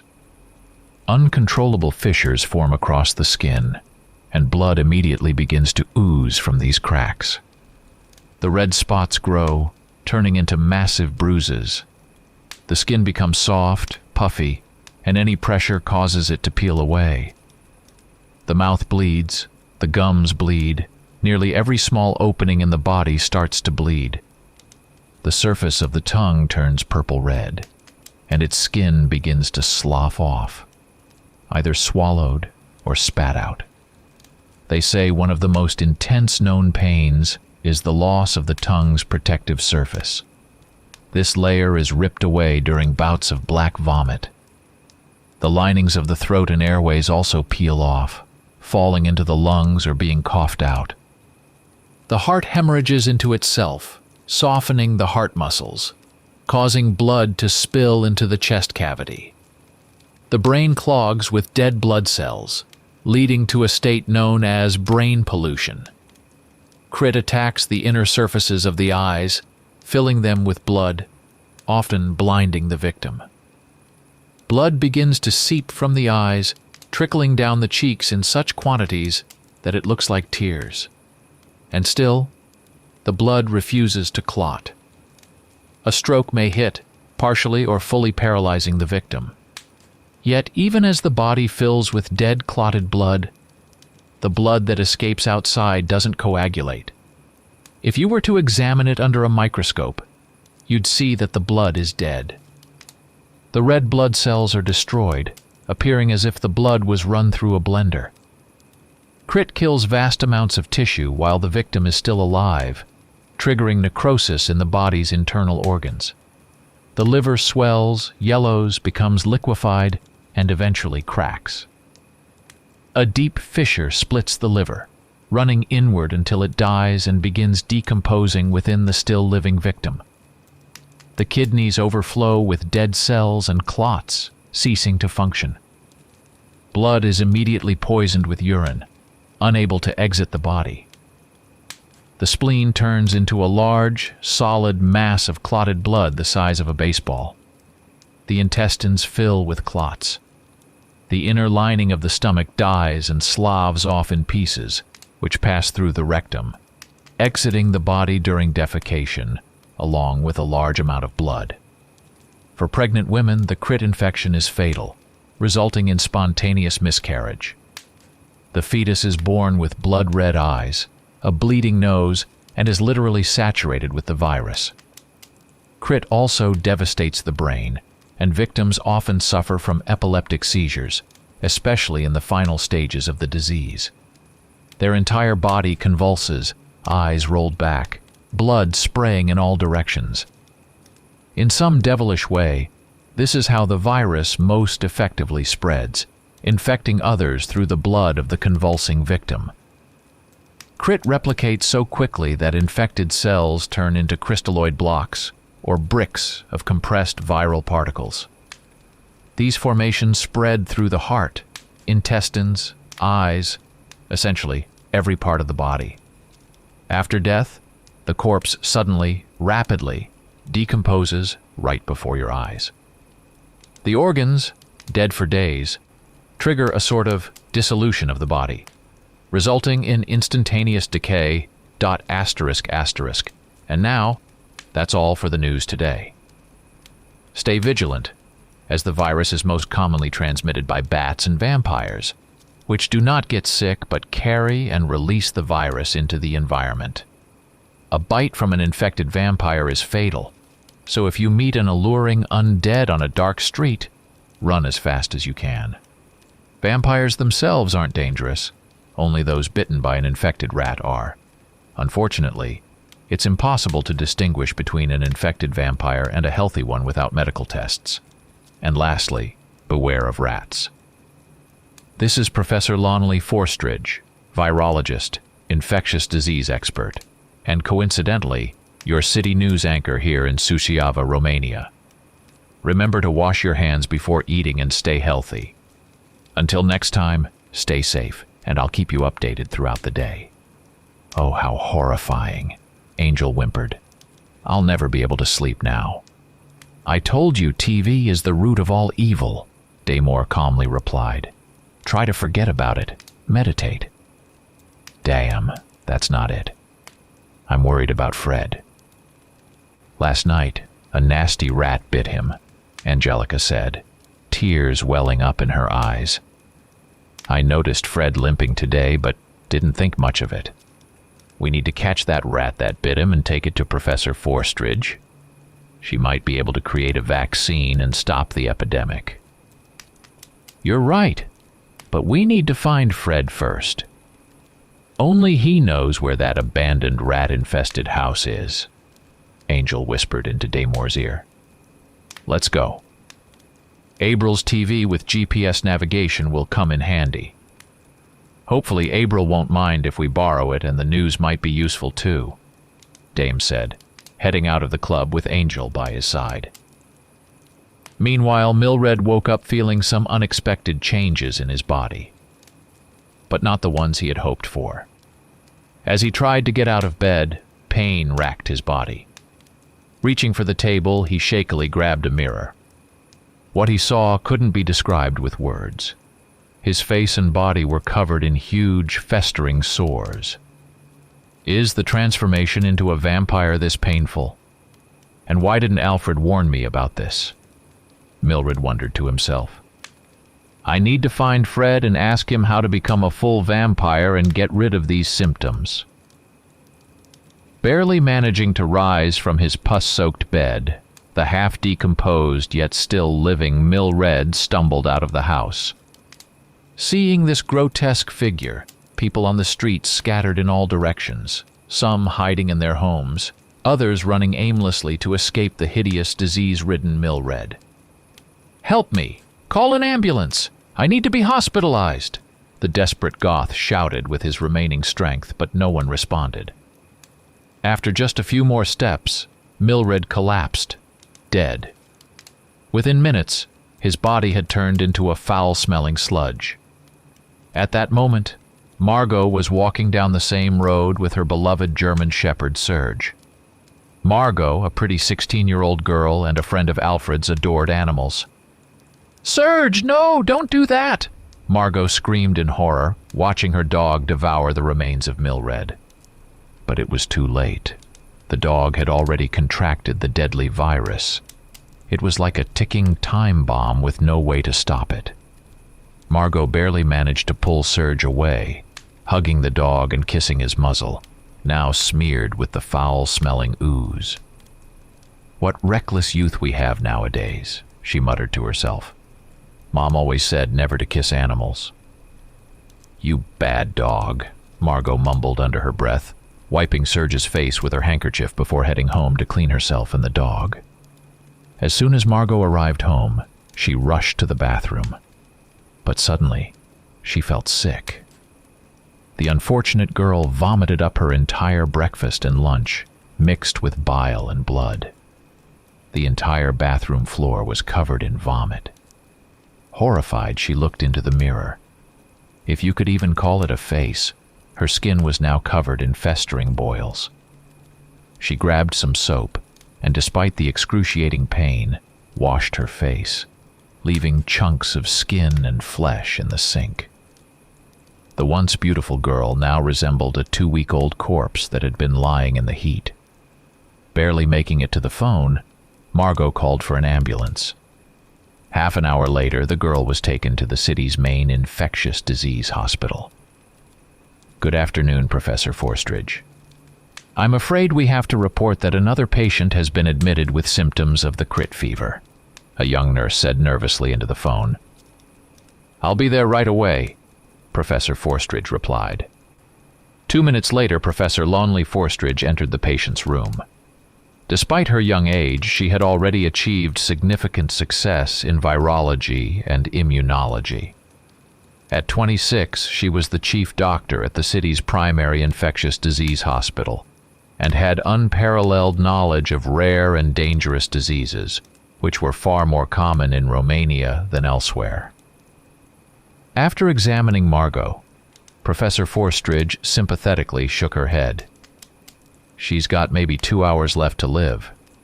Unfortunately, there's nothing we can do to save her," she said. "We need to create a vaccine, and for that, we need the original source, specifically the rat infected with the crit fever virus," Forstridge added calmly before leaving the room. Half an hour later, Margot died in unimaginable agony. On the hospital bed, what was left of her wasn't even human, just a pile of bones lying in a viscous, foul-smelling black-red liquid. Meanwhile, Daymore and Angel arrived at the hospital. "We urgently need to see Professor Forstridge," Daymore blurted out to a nurse who was passing by. "Go up to the 3rd floor, room 316, the nurse responded quickly, visibly shaken by the previous events. "Thanks, we're on our way," Daymore said, grabbing Angelica's hand and rushing up the stairs. "Good afternoon, Professor Forstridge.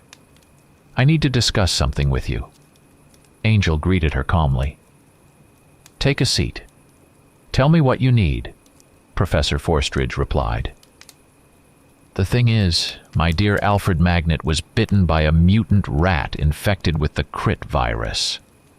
My boyfriend Fred is also a vampire, so he didn't get sick, but he's responsible for the outbreak in the city. I'd love to help you create a vaccine to save him and everyone else." "What do I need to do?" Angel said through tears, her voice trembling.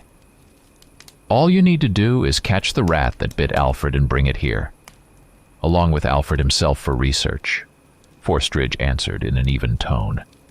"Consider it done," Angel quickly blurted, grabbing Dame's hand as they rushed out of the hospital.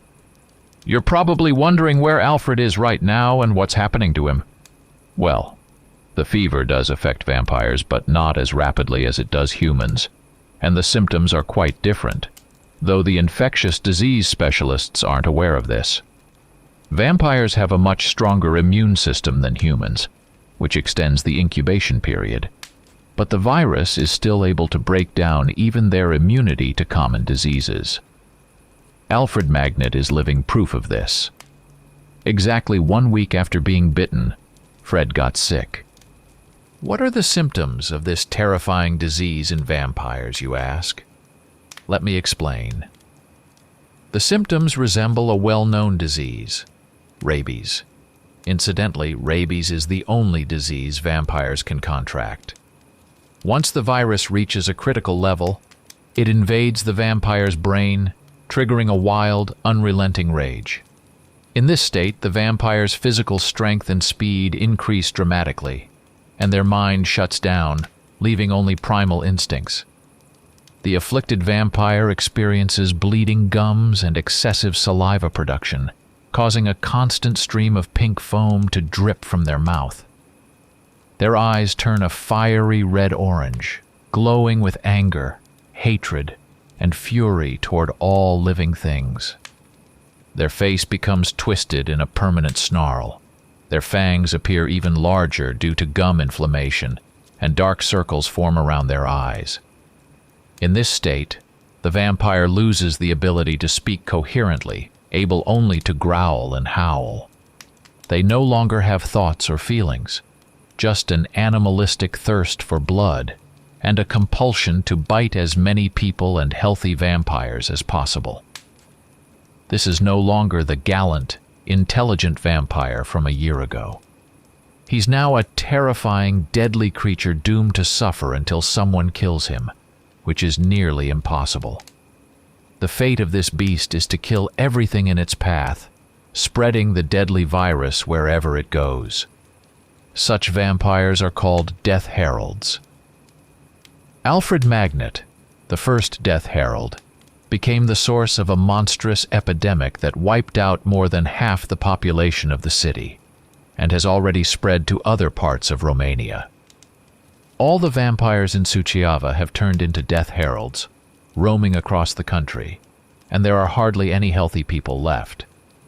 The police are fully occupied with hunting down the Death Heralds, especially Alfred himself. But so far they haven't been able to catch anyone. Most of the officers have died from the terrifying disease after being bitten by the Death Heralds. Alfred Magnet, during this time, infected over 1,000 people and vampires, and had no intention of stopping. He attacked people on the streets, broke into their homes, and drank the blood of those asleep. By morning, these people had contracted the fever, and by evening, nothing remained of them but a foul-smelling puddle and a few bones. Romania is doomed to extinction, and soon the entire world will follow unless the epidemic is stopped before it becomes a pandemic. The only way to prevent this is to eliminate all the Death Heralds and create a vaccine to protect the remaining humans and vampires. During the day, Fred slept in the same abandoned mansion where the rabid rat had bitten him, only emerging at night to hunt. Meanwhile, the police chief himself, Marion Engrol, a 45-year-old man with a hefty belly and a mustache, had launched his own manhunt for Fred. Engrol was a skilled marksman with a long history of hunting rogue vampires. Steeling himself, he decided to venture alone into the terrifying old mansion, which had instilled fear in the townspeople for many years. Upon entering, he saw Alfred Magnet, the first Death Herald, the one who had started it all, hanging upside down like a bat from a rusty sewer pipe, barely held together with insulation. "Hands up! Don't move!" Engrol shouted menacingly, aiming his pistol at Alfred's chest. In an instant, Alfred leapt from the pipe, flipping twice in the air and landing directly in front of Marion. "Stop, or I'll shoot," the commissioner said evenly. With a vicious growl, Fred lunged at Marion, but was immediately met with a burst of bullets to the chest and stomach. Black blood poured from the wounds. In his final moments, Fred sank his fangs into Engrol's throat, and they both collapsed dead. A gruesome sight. The vampire's bullet-riddled body lay on top of the commissioner, his fangs still embedded in the policeman's throat, both surrounded by a pool of blood. At that very moment, Dam and Angel were on their way to the cursed mansion. Angel burst through the door first, and the horror of what she saw left her speechless. Overcome with tears, she threw herself onto the still warm corpse of her beloved, embracing and kissing the disfigured mouth, his open but clouded red eyes. "We should bury Fred properly. We can't leave his body here," Angel sobbed to Dam. "Later, Angel. Right now we need to catch the rat," Damore said, pulling the gun from the dead policeman's hand. "There's the rat!" Angel shrieked. "Dam, shoot it!" Damore took aim and shot the rat right between the eyes. Donning the medical gloves they had prepared in advance, he picked up the rat's lifeless body, and the two of them rushed back to Professor Forstridge. Professor Forstridge reluctantly took the rat's corpse from Dam, extracted a bit of blood with a syringe, and mixed it with some strange compound. "That's it, the vaccine is ready," Lonely exclaimed joyfully. "Now we just need to vaccinate everyone who hasn't fallen ill yet, humans and vampires alike." "Let's start with you, my dear friends," she said gently, as she injected both Dam and Angel, and then herself. "And now, I have something very important to tell you," Lonely said. "Go ahead, Professor. We're listening," Damore replied calmly. "Actually, this isn't a vaccine at all," she said, her tone darkening. "It's a drug that accelerates the incubation period in vampires, granting the infected one absolute immortality. A vampire who receives this cannot be killed by silver bullets or even a stake through the heart, and they retain their mind even in a state of maximum aggression, strength, and cruelty. To be honest, I'm not a doctor, and I'm not even human. I'm a mad genius and a vampire myself, bent on destroying all living things. Yes, call it a delusion of grandeur. But it was I who brought this horrendous virus to Romania, infecting the rats with it. I may be rotten, but I've achieved what I wanted, a bloody hell on earth." Lonely, Damore, and Angel had now become immortal monsters, slaying everything in their path and spreading the deadly virus. The world turned into a bloody massacre, ruled by three absolute death heralds. Story 3. Breaking a person is easy, in the literal sense of breaking. Just simultaneously strike the chest and abdomen with the edges of two hard paws, like branches entwined with stiff ropes, so that the cracking ribs and shards of the breastbone pierce the internal organs. That's it. The person is still alive for a while because, if lucky, the heart remains untouched. But the components of their body die, and they die with them, slowly and painfully. Worse, while they die, they are being eaten. Returning home from the night shift through a bleak neighborhood, I habitually thought about anything but the possibility of meeting killers. I was a well-worn detail of this area, just like the narrow streets between high-rise tenements, where you walk not on asphalt but on a soft, though rough, carpet of garbage, cautiously so as not to stumble. Just like the windows of the first and second floors, boarded up with plywood and bars. The glances of the local tough guys slide indifferently off me, not lingering. Who's interested in the shapeless figure, either of a woman or an old hag, trudging wearily at dawn, so early that it's still dark and cold, to the same hole they crawled out of? Baggy clothes. The extinguished gaze of a person who has long been living on inertia.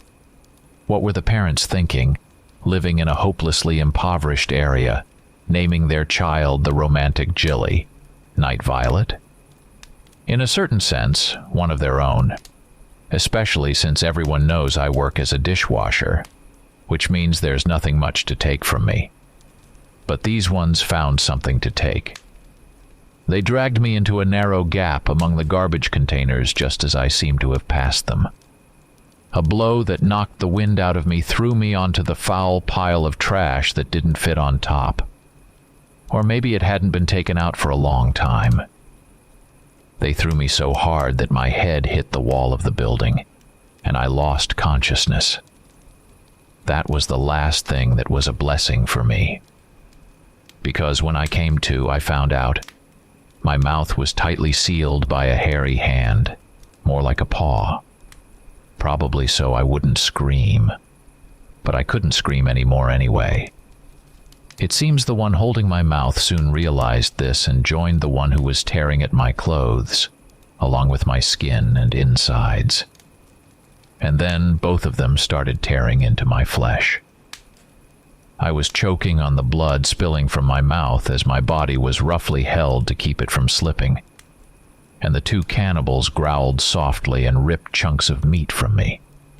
I didn't see them. I only saw the distant sky, a narrow strip trembling, lit by the dim lights of the city where I had always been lonely, useless, and was dying the same way. Lonely, only good for starving cannibals. I thought of nothing. Only burned in the fire of consuming pain. Growling and snarling, the cannibals retreated. It seemed someone or something scared them off. One of them yanked my leg as a parting gift. It felt like he tore a strip of skin. I only felt my body shudder. The blood was no longer trickling from my mouth. Consciousness became clearer by the second, and soon I realized two truths. I couldn't move, or it would be like getting shocked until my eyes went dark. There was no point in calling for help. My torn body was bled dry. It was only a matter of seconds. Death. And calling. When you can't even move your lips or tense your throat. Nothing from the past flashed before my eyes, and memory didn't respond with familiar or close images. Everything was overshadowed by the tearing pain that gradually dulled. It seemed like a transition to another lifeless state was beginning. Like falling asleep, if not for pain. Pain, pain, pain. Someone inside me screams, cries. The strip of sky above, visible through my eyelashes, suddenly shrank, and in a panic, trying not to shudder, already in drifting semi-consciousness, I could only think, God, don't let them come back. Please. God. With pain, I pried open my eyelashes stuck together by drying blood. He was sitting on the edge of the container, squatting, leaning over me. A flexible black figure. It seemed to me I even heard him sniffing at me, and I tensed. He's going to finish me off. I wasn't afraid of that, but of new pain. But he bent even lower, miraculously balancing on the edge of the container, and whispered almost into my lips, "Do you want to live?" That question awakened something close to rage within me. Is he laughing? A cold breath on my blood-caked, freezing lips. So you do. You are strong. He jumped softly, but disturbing the foul piles of garbage also disturbed my torn body, to the blinding pain. Regaining consciousness, I discovered. He was standing over me, feet on either side of my dying body, leaning low towards me as if examining. What did he see here in the pitch dark? Cold fingers lifted my chin, causing pain as if slicing my scalp. I was too tired to look. Closed my eyes. Would love to fall asleep. Forever. And didn't even flinch when cool lips touched my neck. A prick. Compared to the bites that tore me to shreds, this prick seemed merciful. I still felt. Something heavy leaned against my neck, seemingly slightly pulling the skin. Then whispered into my ear, "Don't go out during the day. Only at night." Mocking me. As if I could even move from this spot. Then everything vanished. Just vanished, that's all. No strange shadow over me. No one moving. Just the strip of sky starting to lighten. Or rather still darkening. And smell that started to intensify. The smell of excrement, which I hadn't noticed before. Sharp, penetrating, turning my insides, which were torn so much that no skilled surgeon could stitch them up. Unexpectedly, I arched from a strange paroxysm that made my whole body shudder. The wounds, which I had felt as just a single skinned surface until now, suddenly multiplied and roared, and I screamed shrilly along with them. Screamed and didn't believe it, screaming with my torn throat. The rest is hazy. I remember standing between the container and the wall of the building, clutching some heavy object in my hands, long and dragging on the asphalt. No, not on the asphalt. I was stupidly dragging this object from the pile of garbage, and it kept slipping out of my weak but stubborn hands. Then I remember putting on a heavy coat, slouching and walking mechanically down a familiar road. However, this road looked strange, ghostly, dimly lit by neon. My body itched dully, and the coat felt prickly and sticky. I got home to a tiny one-room apartment, collapsed on the couch as I was, in the coat. And my last thought was, I have strange dreams. I got up like a somnambulist, glanced around meaninglessly, and in the dimly lit room lowered the curtain tied long ago.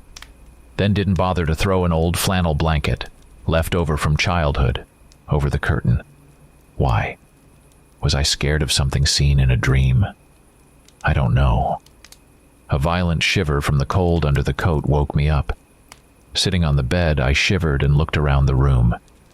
Didn't understand anything. Why is it dark? But I like it. I should take off this prickly coat. That turned out to be no easy task. What happened next reminded me of childhood, when clothes, if not noticed in time, stuck to bleeding scratches or festering wounds.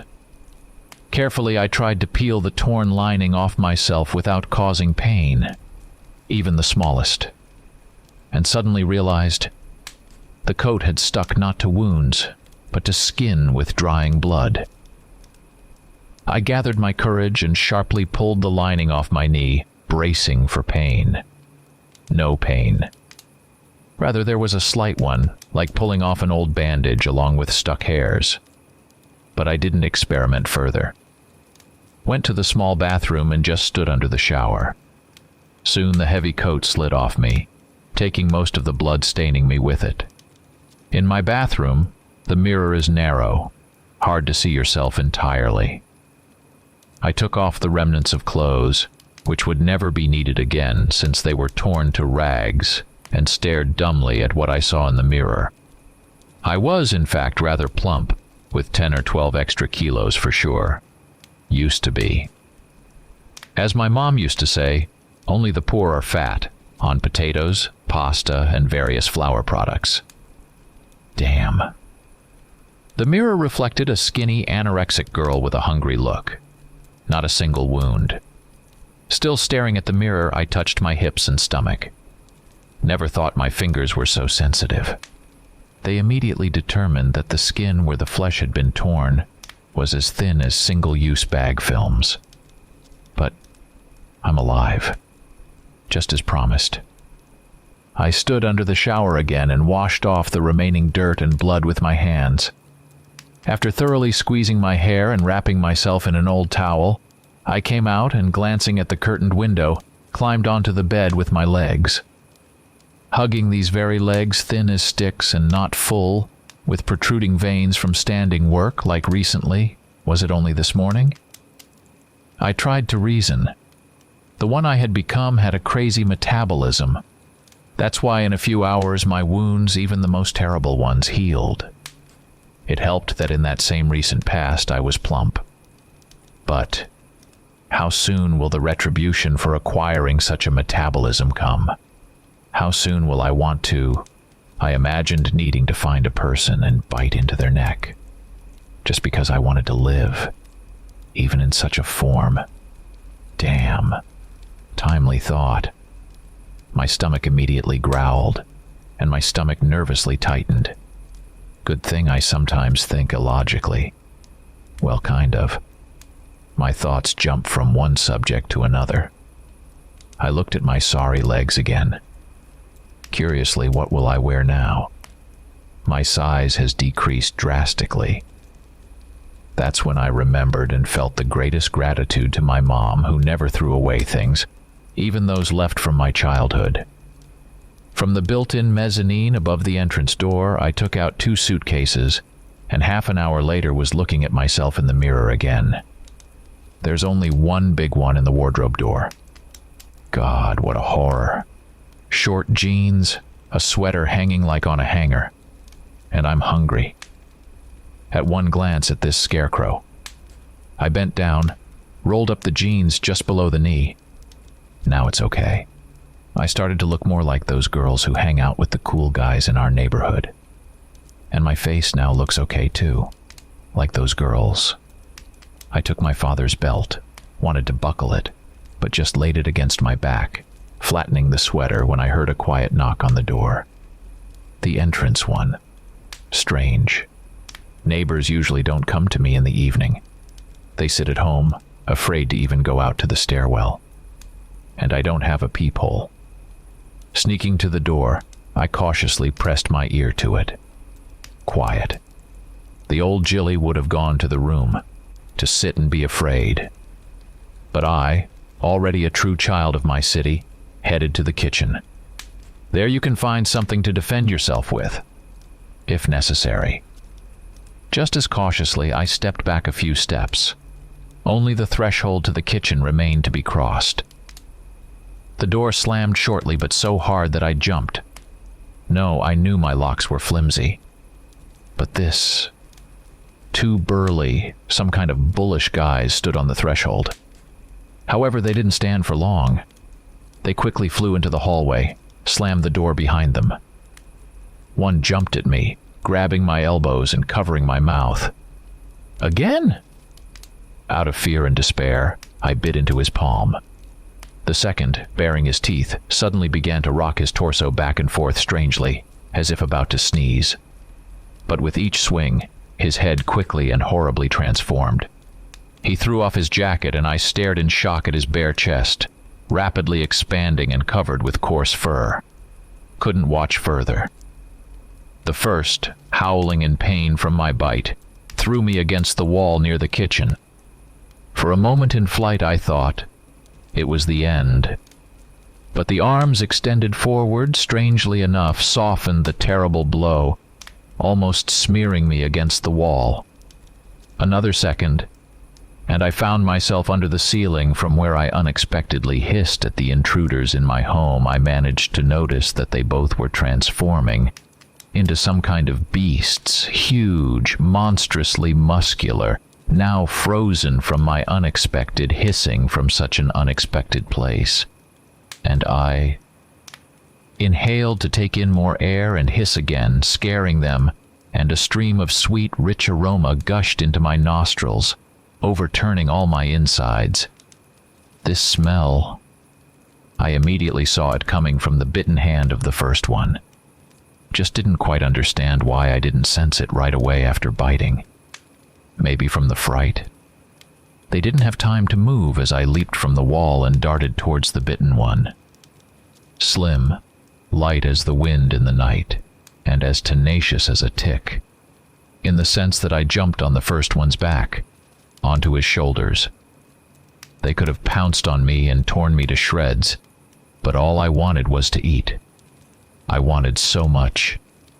And I struck with my finger with suddenly sprouted claws on his neck from the side, and sliding down his trembling back, bit into the torn vein. He quickly oriented and immediately slammed his back against the wall, but I wasn't on his back anymore. Pushing off the floor, I soared onto his shoulders again. My stained mouth no longer bothered me. I quelled the hunger pang. Nor did the moral anguish. I was drinking the blood of non-humans. Even so, non-humans. The second one jumped up and threw his arm, no, a paw, to rip me off the first one's shoulders. Got too close. I struck with my claws, which now sprung out as soon as I thought about hitting. Hit his eyes. A strike. instantaneous as lightning. He recoiled, covering his face. The first one slammed his back against the wall again. Too late! I leaped from his shoulders to the second one's shoulders, who was howling loudly, rubbing his bleeding eyes.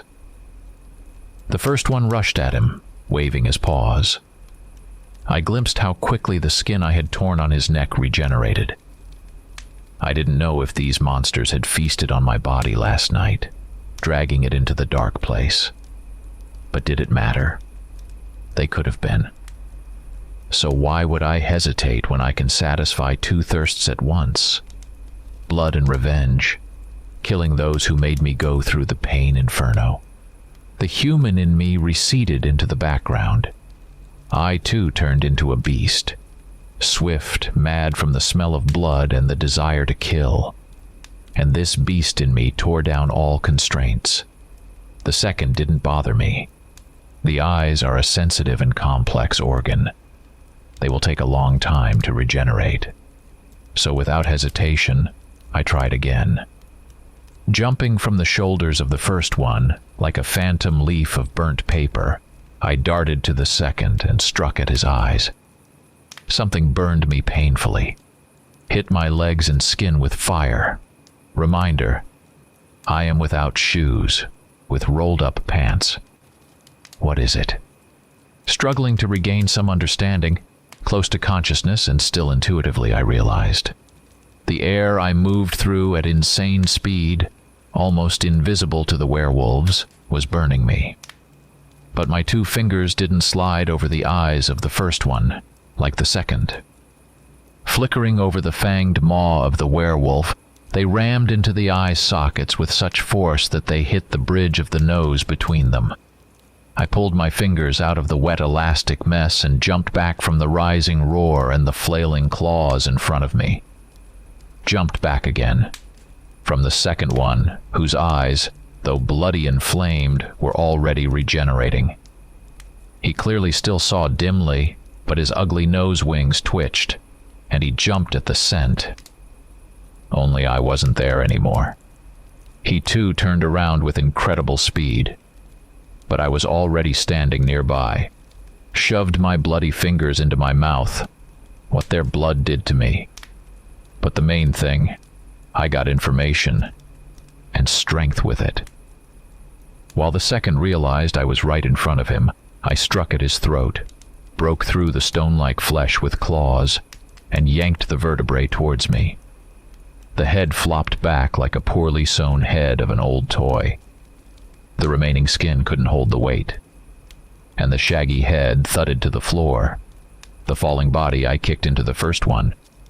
The latter, almost still blind, decided that an enemy attacked him and gripped the dead body in iron arms. I found myself behind him and, jumping up, broke his cervical vertebrae with the edge of my hand. He collapsed, still holding the dead body. By then, I was already burning from lack of energy. So without hesitation, I struck the warm, shuddering flesh with my claws and clung to the hot source, soothing my pain. When I regained consciousness, I felt a strange calm and satiation. So I calmly perceived when the thick curtains on the window flung open, and someone black in the dark, a solid silhouette backlit by the hallway light, jumped into the room. I sat between the werewolf bodies, returned to human form, and breathing heavily, from time to time continued to bend down, licking or sucking the remaining blood. Let them say a vampire can't drink all the blood from a person.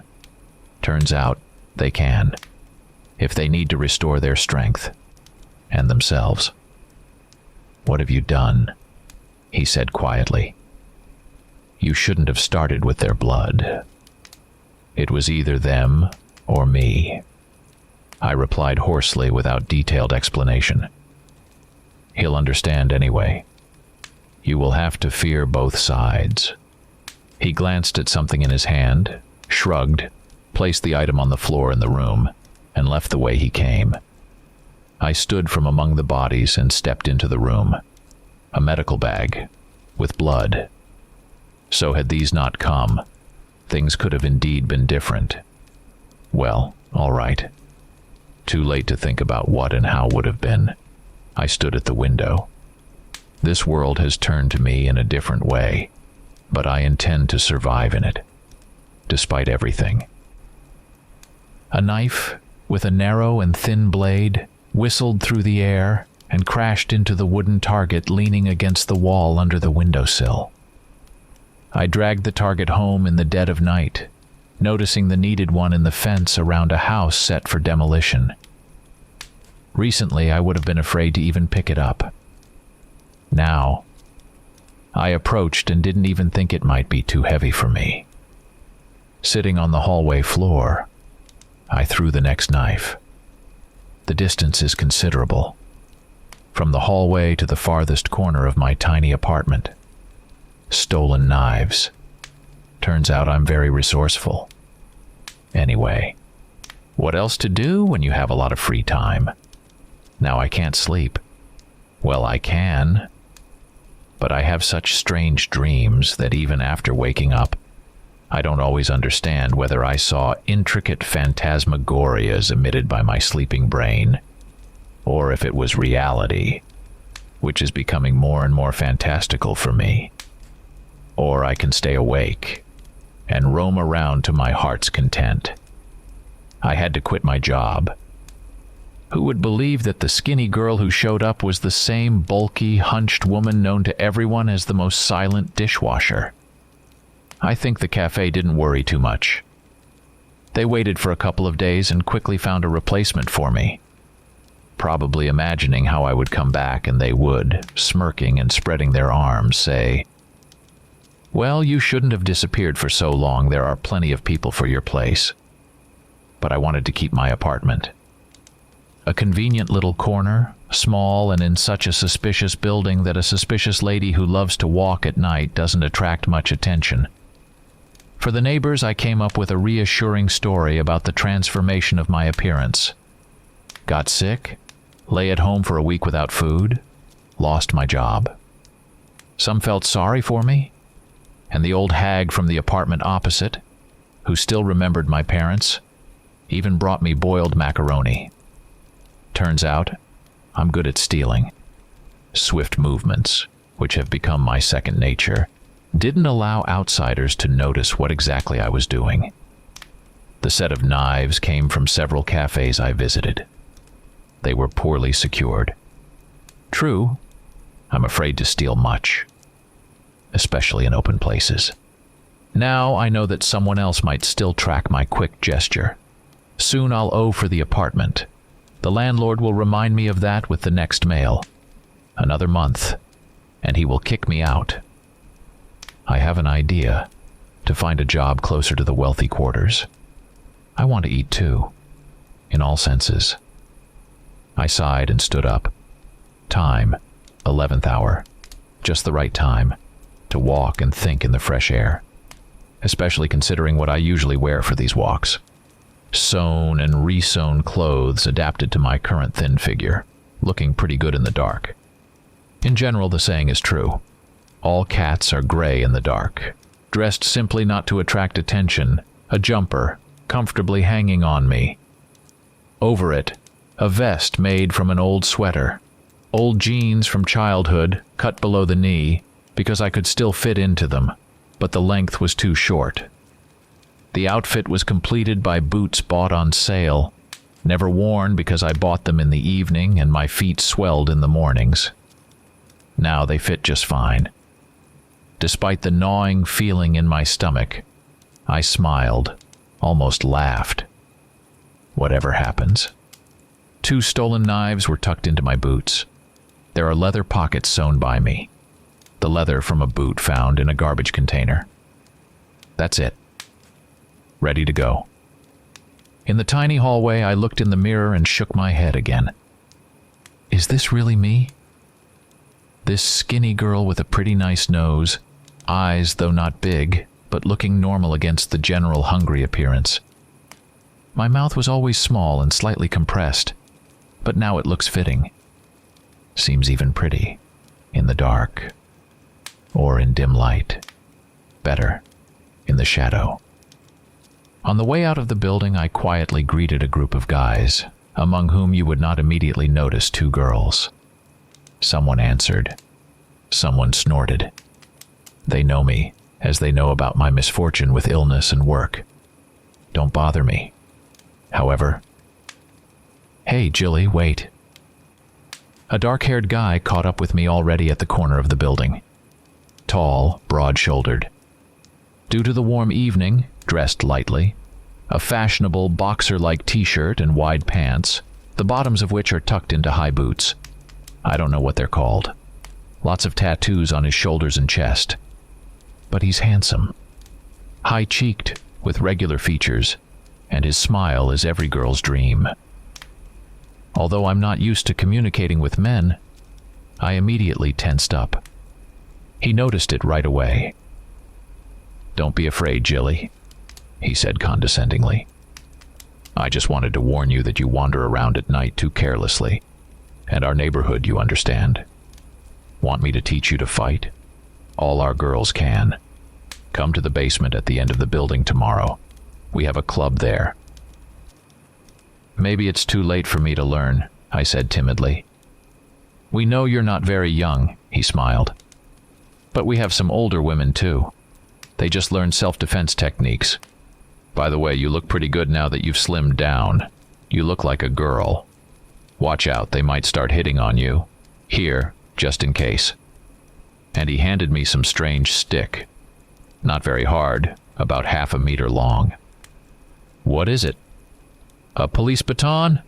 Return it when you come back. We'll be here for a while." "Thanks." "Yeah. Shout if you're nearby and need help. We'll come running." He nodded self-satisfactorily like, "You're one of us, and we won't let anyone harm you." And walked back, swaying on the move. Body something there, probably. And I sighed and looked at the baton. So what now? Can't hide it or disguise it. What? Carry it openly, like a flower was given to me. And why didn't I take a bag? To put it in the bag I now always carry with me.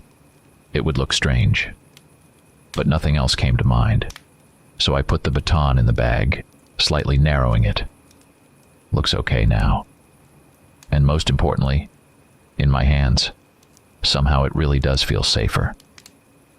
I headed towards the alley that always amazed me. Stepping out of my grimy neighborhood, I immediately plunged into a world of light and celebration. Beautiful cars and ladies being escorted to restaurants. How these two strange worlds managed to coexist on the border of one alley always surprised and even amused me. Usually, I didn't walk there for long. Just peeked to observe and returned to my world of empty roads and suspicious individuals in about 10 minutes, whose number I increased. Not reaching the alley, I found that the laces on one boot had come undone. Had to lean against the building I was walking along. Fingers tied the knot, and I nearly fell, startled violently. A girl's scream was piercing and cut off so suddenly that even in the first seconds, when thoughts came to order, I realized something was very wrong. So wrong that inside me everything clenched, but not out of fear, as before. Already in a wild run, driven by a whirlwind of thoughts, no, more like instincts, I gulped. I ate everything I wanted and as much as I wanted. But I missed the blood of werewolves. The most delicious, delightful dessert. My mouth even dried up. I didn't notice when I licked my lips. If they're there, if they attacked someone there and don't notice anything, sweet. My mouth filled with saliva. Growling, I wa'ant. Rounding the corner of the building, along which I rushed, I assessed the picture painted by the building opposite in one glance. Since everything happened close to the end, I saw everything in detail. A rich car almost crumpled to the wall by a small car, and in front of it, several people fussed feverishly, mostly dark figures, with a light spot occasionally flickering among them. And all this under the roar coming from the car. The situation was clear to the limit. Someone was locked in their car, and someone was trapped, judging by the breaking cries and pitiful squeaks. Freeing the one in the car made no sense. Without slowing down, I turned towards the group. Not werewolves. As far as I already knew, they don't amuse themselves with human females. Didn't notice how the baton ended up in my hand. But approaching the assaulters, I realized I shouldn't use it. With my current strength, I'd kill with one blow. But I'm not a killer. I threw the bag with the baton while running, grabbed the first one closer to me by the collar, and yanked, tossing him far. Didn't even look where he flew and fell. Clumsily grabbed the back of the second one's jacket, kicked under his knees, and tossed the limp one aside too. The third one, the last one, turned around and got punched in the stomach. It was even easier to throw him away. He screamed in pain and doubling over, and I, not caring about his ribs, kicked him away. The fair-haired girl, about 17 years old, pressed against the wall, turned out to be beautiful as an angel, despite the makeup smeared by tears on her face and swollen, puffed-up mouth and nose. A crying angel. Her dress, which she was futilely trying to press to herself, was clearly slashed with knives. Why? Scaring her? Do they like it when the victim is scared to death? Sadists. The girl looked at me for a second, stammering from crying, and then, apparently sensing protection in me, threw herself at my neck. I hugged her, intending to whisper something soothing, almost crying myself out of pity. A roar behind made me turn and gasp. The small car was pushed away from the car, and it tumbled onto the road with a clang. A tall guy in a light coat flew out of the car and, oh my God, with 2 pistols. I turned sideways, instinctively protecting the girl hanging on me, crying. The guy was walking towards us. Another angel. A vengeance. Apparently breaking out of the trapped car. He didn't see what was happening and thinks I'm one of them. A sob in my ear. Hands slid from my neck, locked around my waist. A trembling whisper in my ear. Oh, he's going to kill us. Kill us? Isn't he coming to protect her? Puzzled, I quickly surveyed the street, figuring out where to run, grabbing the problematic girl. Into the alley. It's closer. I didn't expect the shot. Casually extending his arm with a gun, the guy froze on the road, the one I had punched in the stomach. The left hand rose. The second one froze on the ground. The right hand rose again. The left joined it. Don't. I shouted, almost screamed when I realized he was absolutely sure to kill the third one. Yes, they are rapists and bastards, but you can't do that, you can't. Too bad the baton was lying too far. I would have gladly thrown it at this creepy guy. At the hands, which too easily managed the weapons. Break them. Despite the frightened angel, someone fierce started rising inside me, ready, if necessary, to pounce on the jerk who thought of himself as God knows what.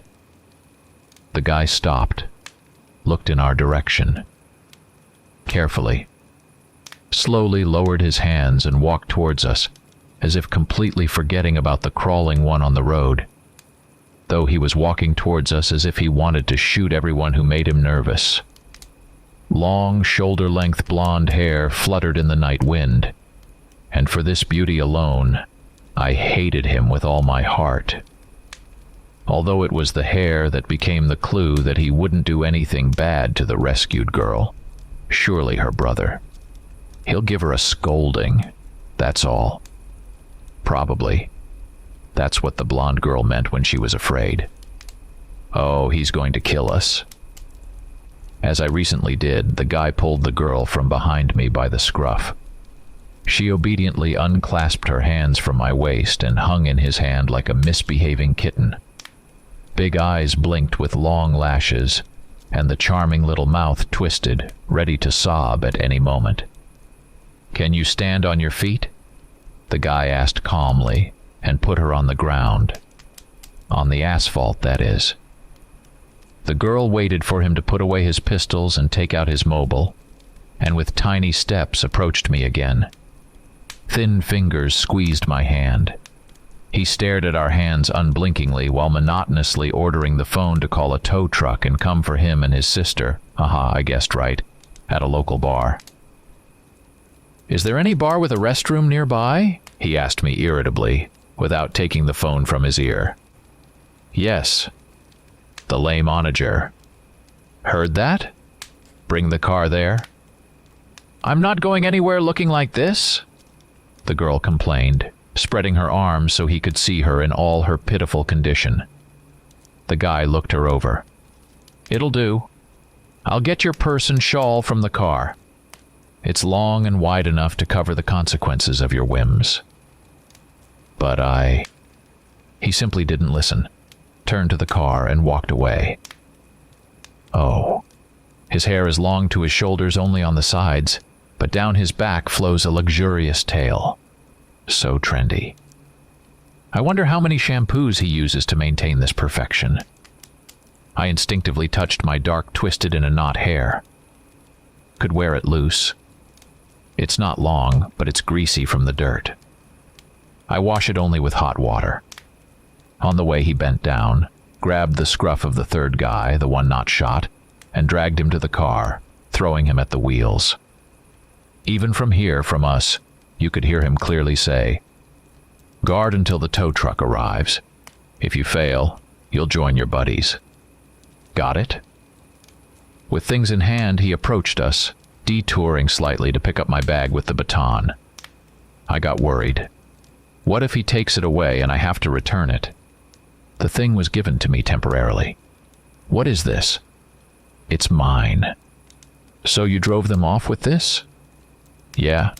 Will you return it to me?" "Did you take self-defense courses?" "No. Just know a few moves," I lied easily, just to get the baton back. "All right. You're coming with us to the bar to help Annette clean up. Hungry?" I felt nauseous from his question. If the lad is from the rich and generous. "Yes," I replied defiantly. "Then let's go, and we'll talk there." And we went. Me and Annette like guilty ahead, he guarded from behind. I almost burst into nervous laughter. The shepherd leads his flock. Obedient sheep. In the bar, the sheep went to clean their feathers in the ladies' room. Over my shoulder, the guy asked what to order for me. "Steak, rare," I answered calmly and only turned away from him, swallowing. Am I really going to eat real meat today? We spent a ton of napkins because Annette was afraid to wash off the traces of blood and tears with local water. Seeing the blood, I carefully asked, "Annette, are you okay? I mean the blood." "I'm fine," the girl sighed. Only one had very sharp nails. He, when tearing my dress, kept. In the mirror, I saw her eyes fill with tears. "I understand. Don't cry. Now you're with your brother, am I right?" "Yes. Chris is my brother. And what's your name?" "Jilly." "Jilly, do you live here?" The conversation went on almost about nothing, just to talk, and then Annette started telling how scared she was. I listened silently, understanding she needed to speak out, to put into words the recent fear, and forget about it. So I learned she really did act up. Leaving the restaurant, she insisted that she knew a wonderful bar behind one of the houses on this street, where her brother had never been. Chris said it was too late to walk further, but she didn't listen, and ran behind the house that seemed familiar to her. He drove after her. And here, behind the house, they got caught in a trap. Listening to the story, I felt something strange in it. But what? Probably the strange efforts of the guys from the neighborhood to rape a girl from society. They trapped her brother in a cage so he couldn't interfere with their plan. They threatened and scared the girl. And the brother behaved quite strangely. No, of course, I understand that all deaths can easily be attributed to self-defense, especially if the defending party is a rich person. No. There was definitely something I didn't understand in this situation. While we were away, Chris ordered a table in a separate corner. He wasn't too lazy to get up and show where each of us should sit. Though, I could figure out where exactly to sit without him. A flat plate with steaming meat, beautifully framed by the blood flowing from it, stood only in front of my chair. I'm afraid my hands trembled a bit as I cut this piece, clinking the knife and fork a bit louder than necessary. I was most afraid I couldn't collect the blood from the plate. Therefore, having the piece, I began to dip each next cut into the sweet gravy. So the last one I swallowed almost dry, with enormous gratitude to the chance that for the first time in a month fed me to my fill, and finally looked up. Annette watched me, her mouth open, with pity. Her brother, with some concentrated attention. Yes, I imagine what a sight I must have been, hastily devouring this piece.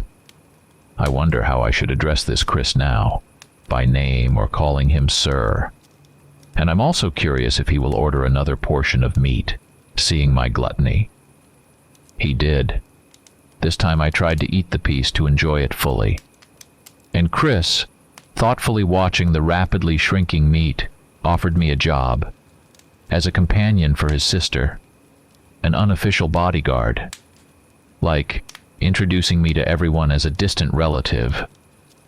Annette immediately rejoiced, and I said I would think about it. He wrote down my address, lamented that I didn't have a mobile. 2 hours later, I sat at home, lazily throwing knives at the target, full and content. So without hesitation, I opened the door when someone rang. Chris. Unbelievable. So, this is where you live. I brought you a mobile phone. A work one, he clarified at my raised eyebrows. But I still don't know.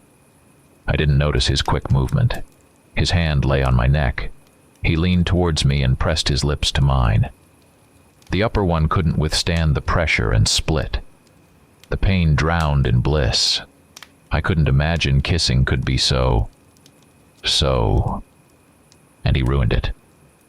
Lifted his head and, looking down at me, bent again, to lick the drop of blood from my lip. Savored. That's what it is. And I thought, how did she, with just one stick?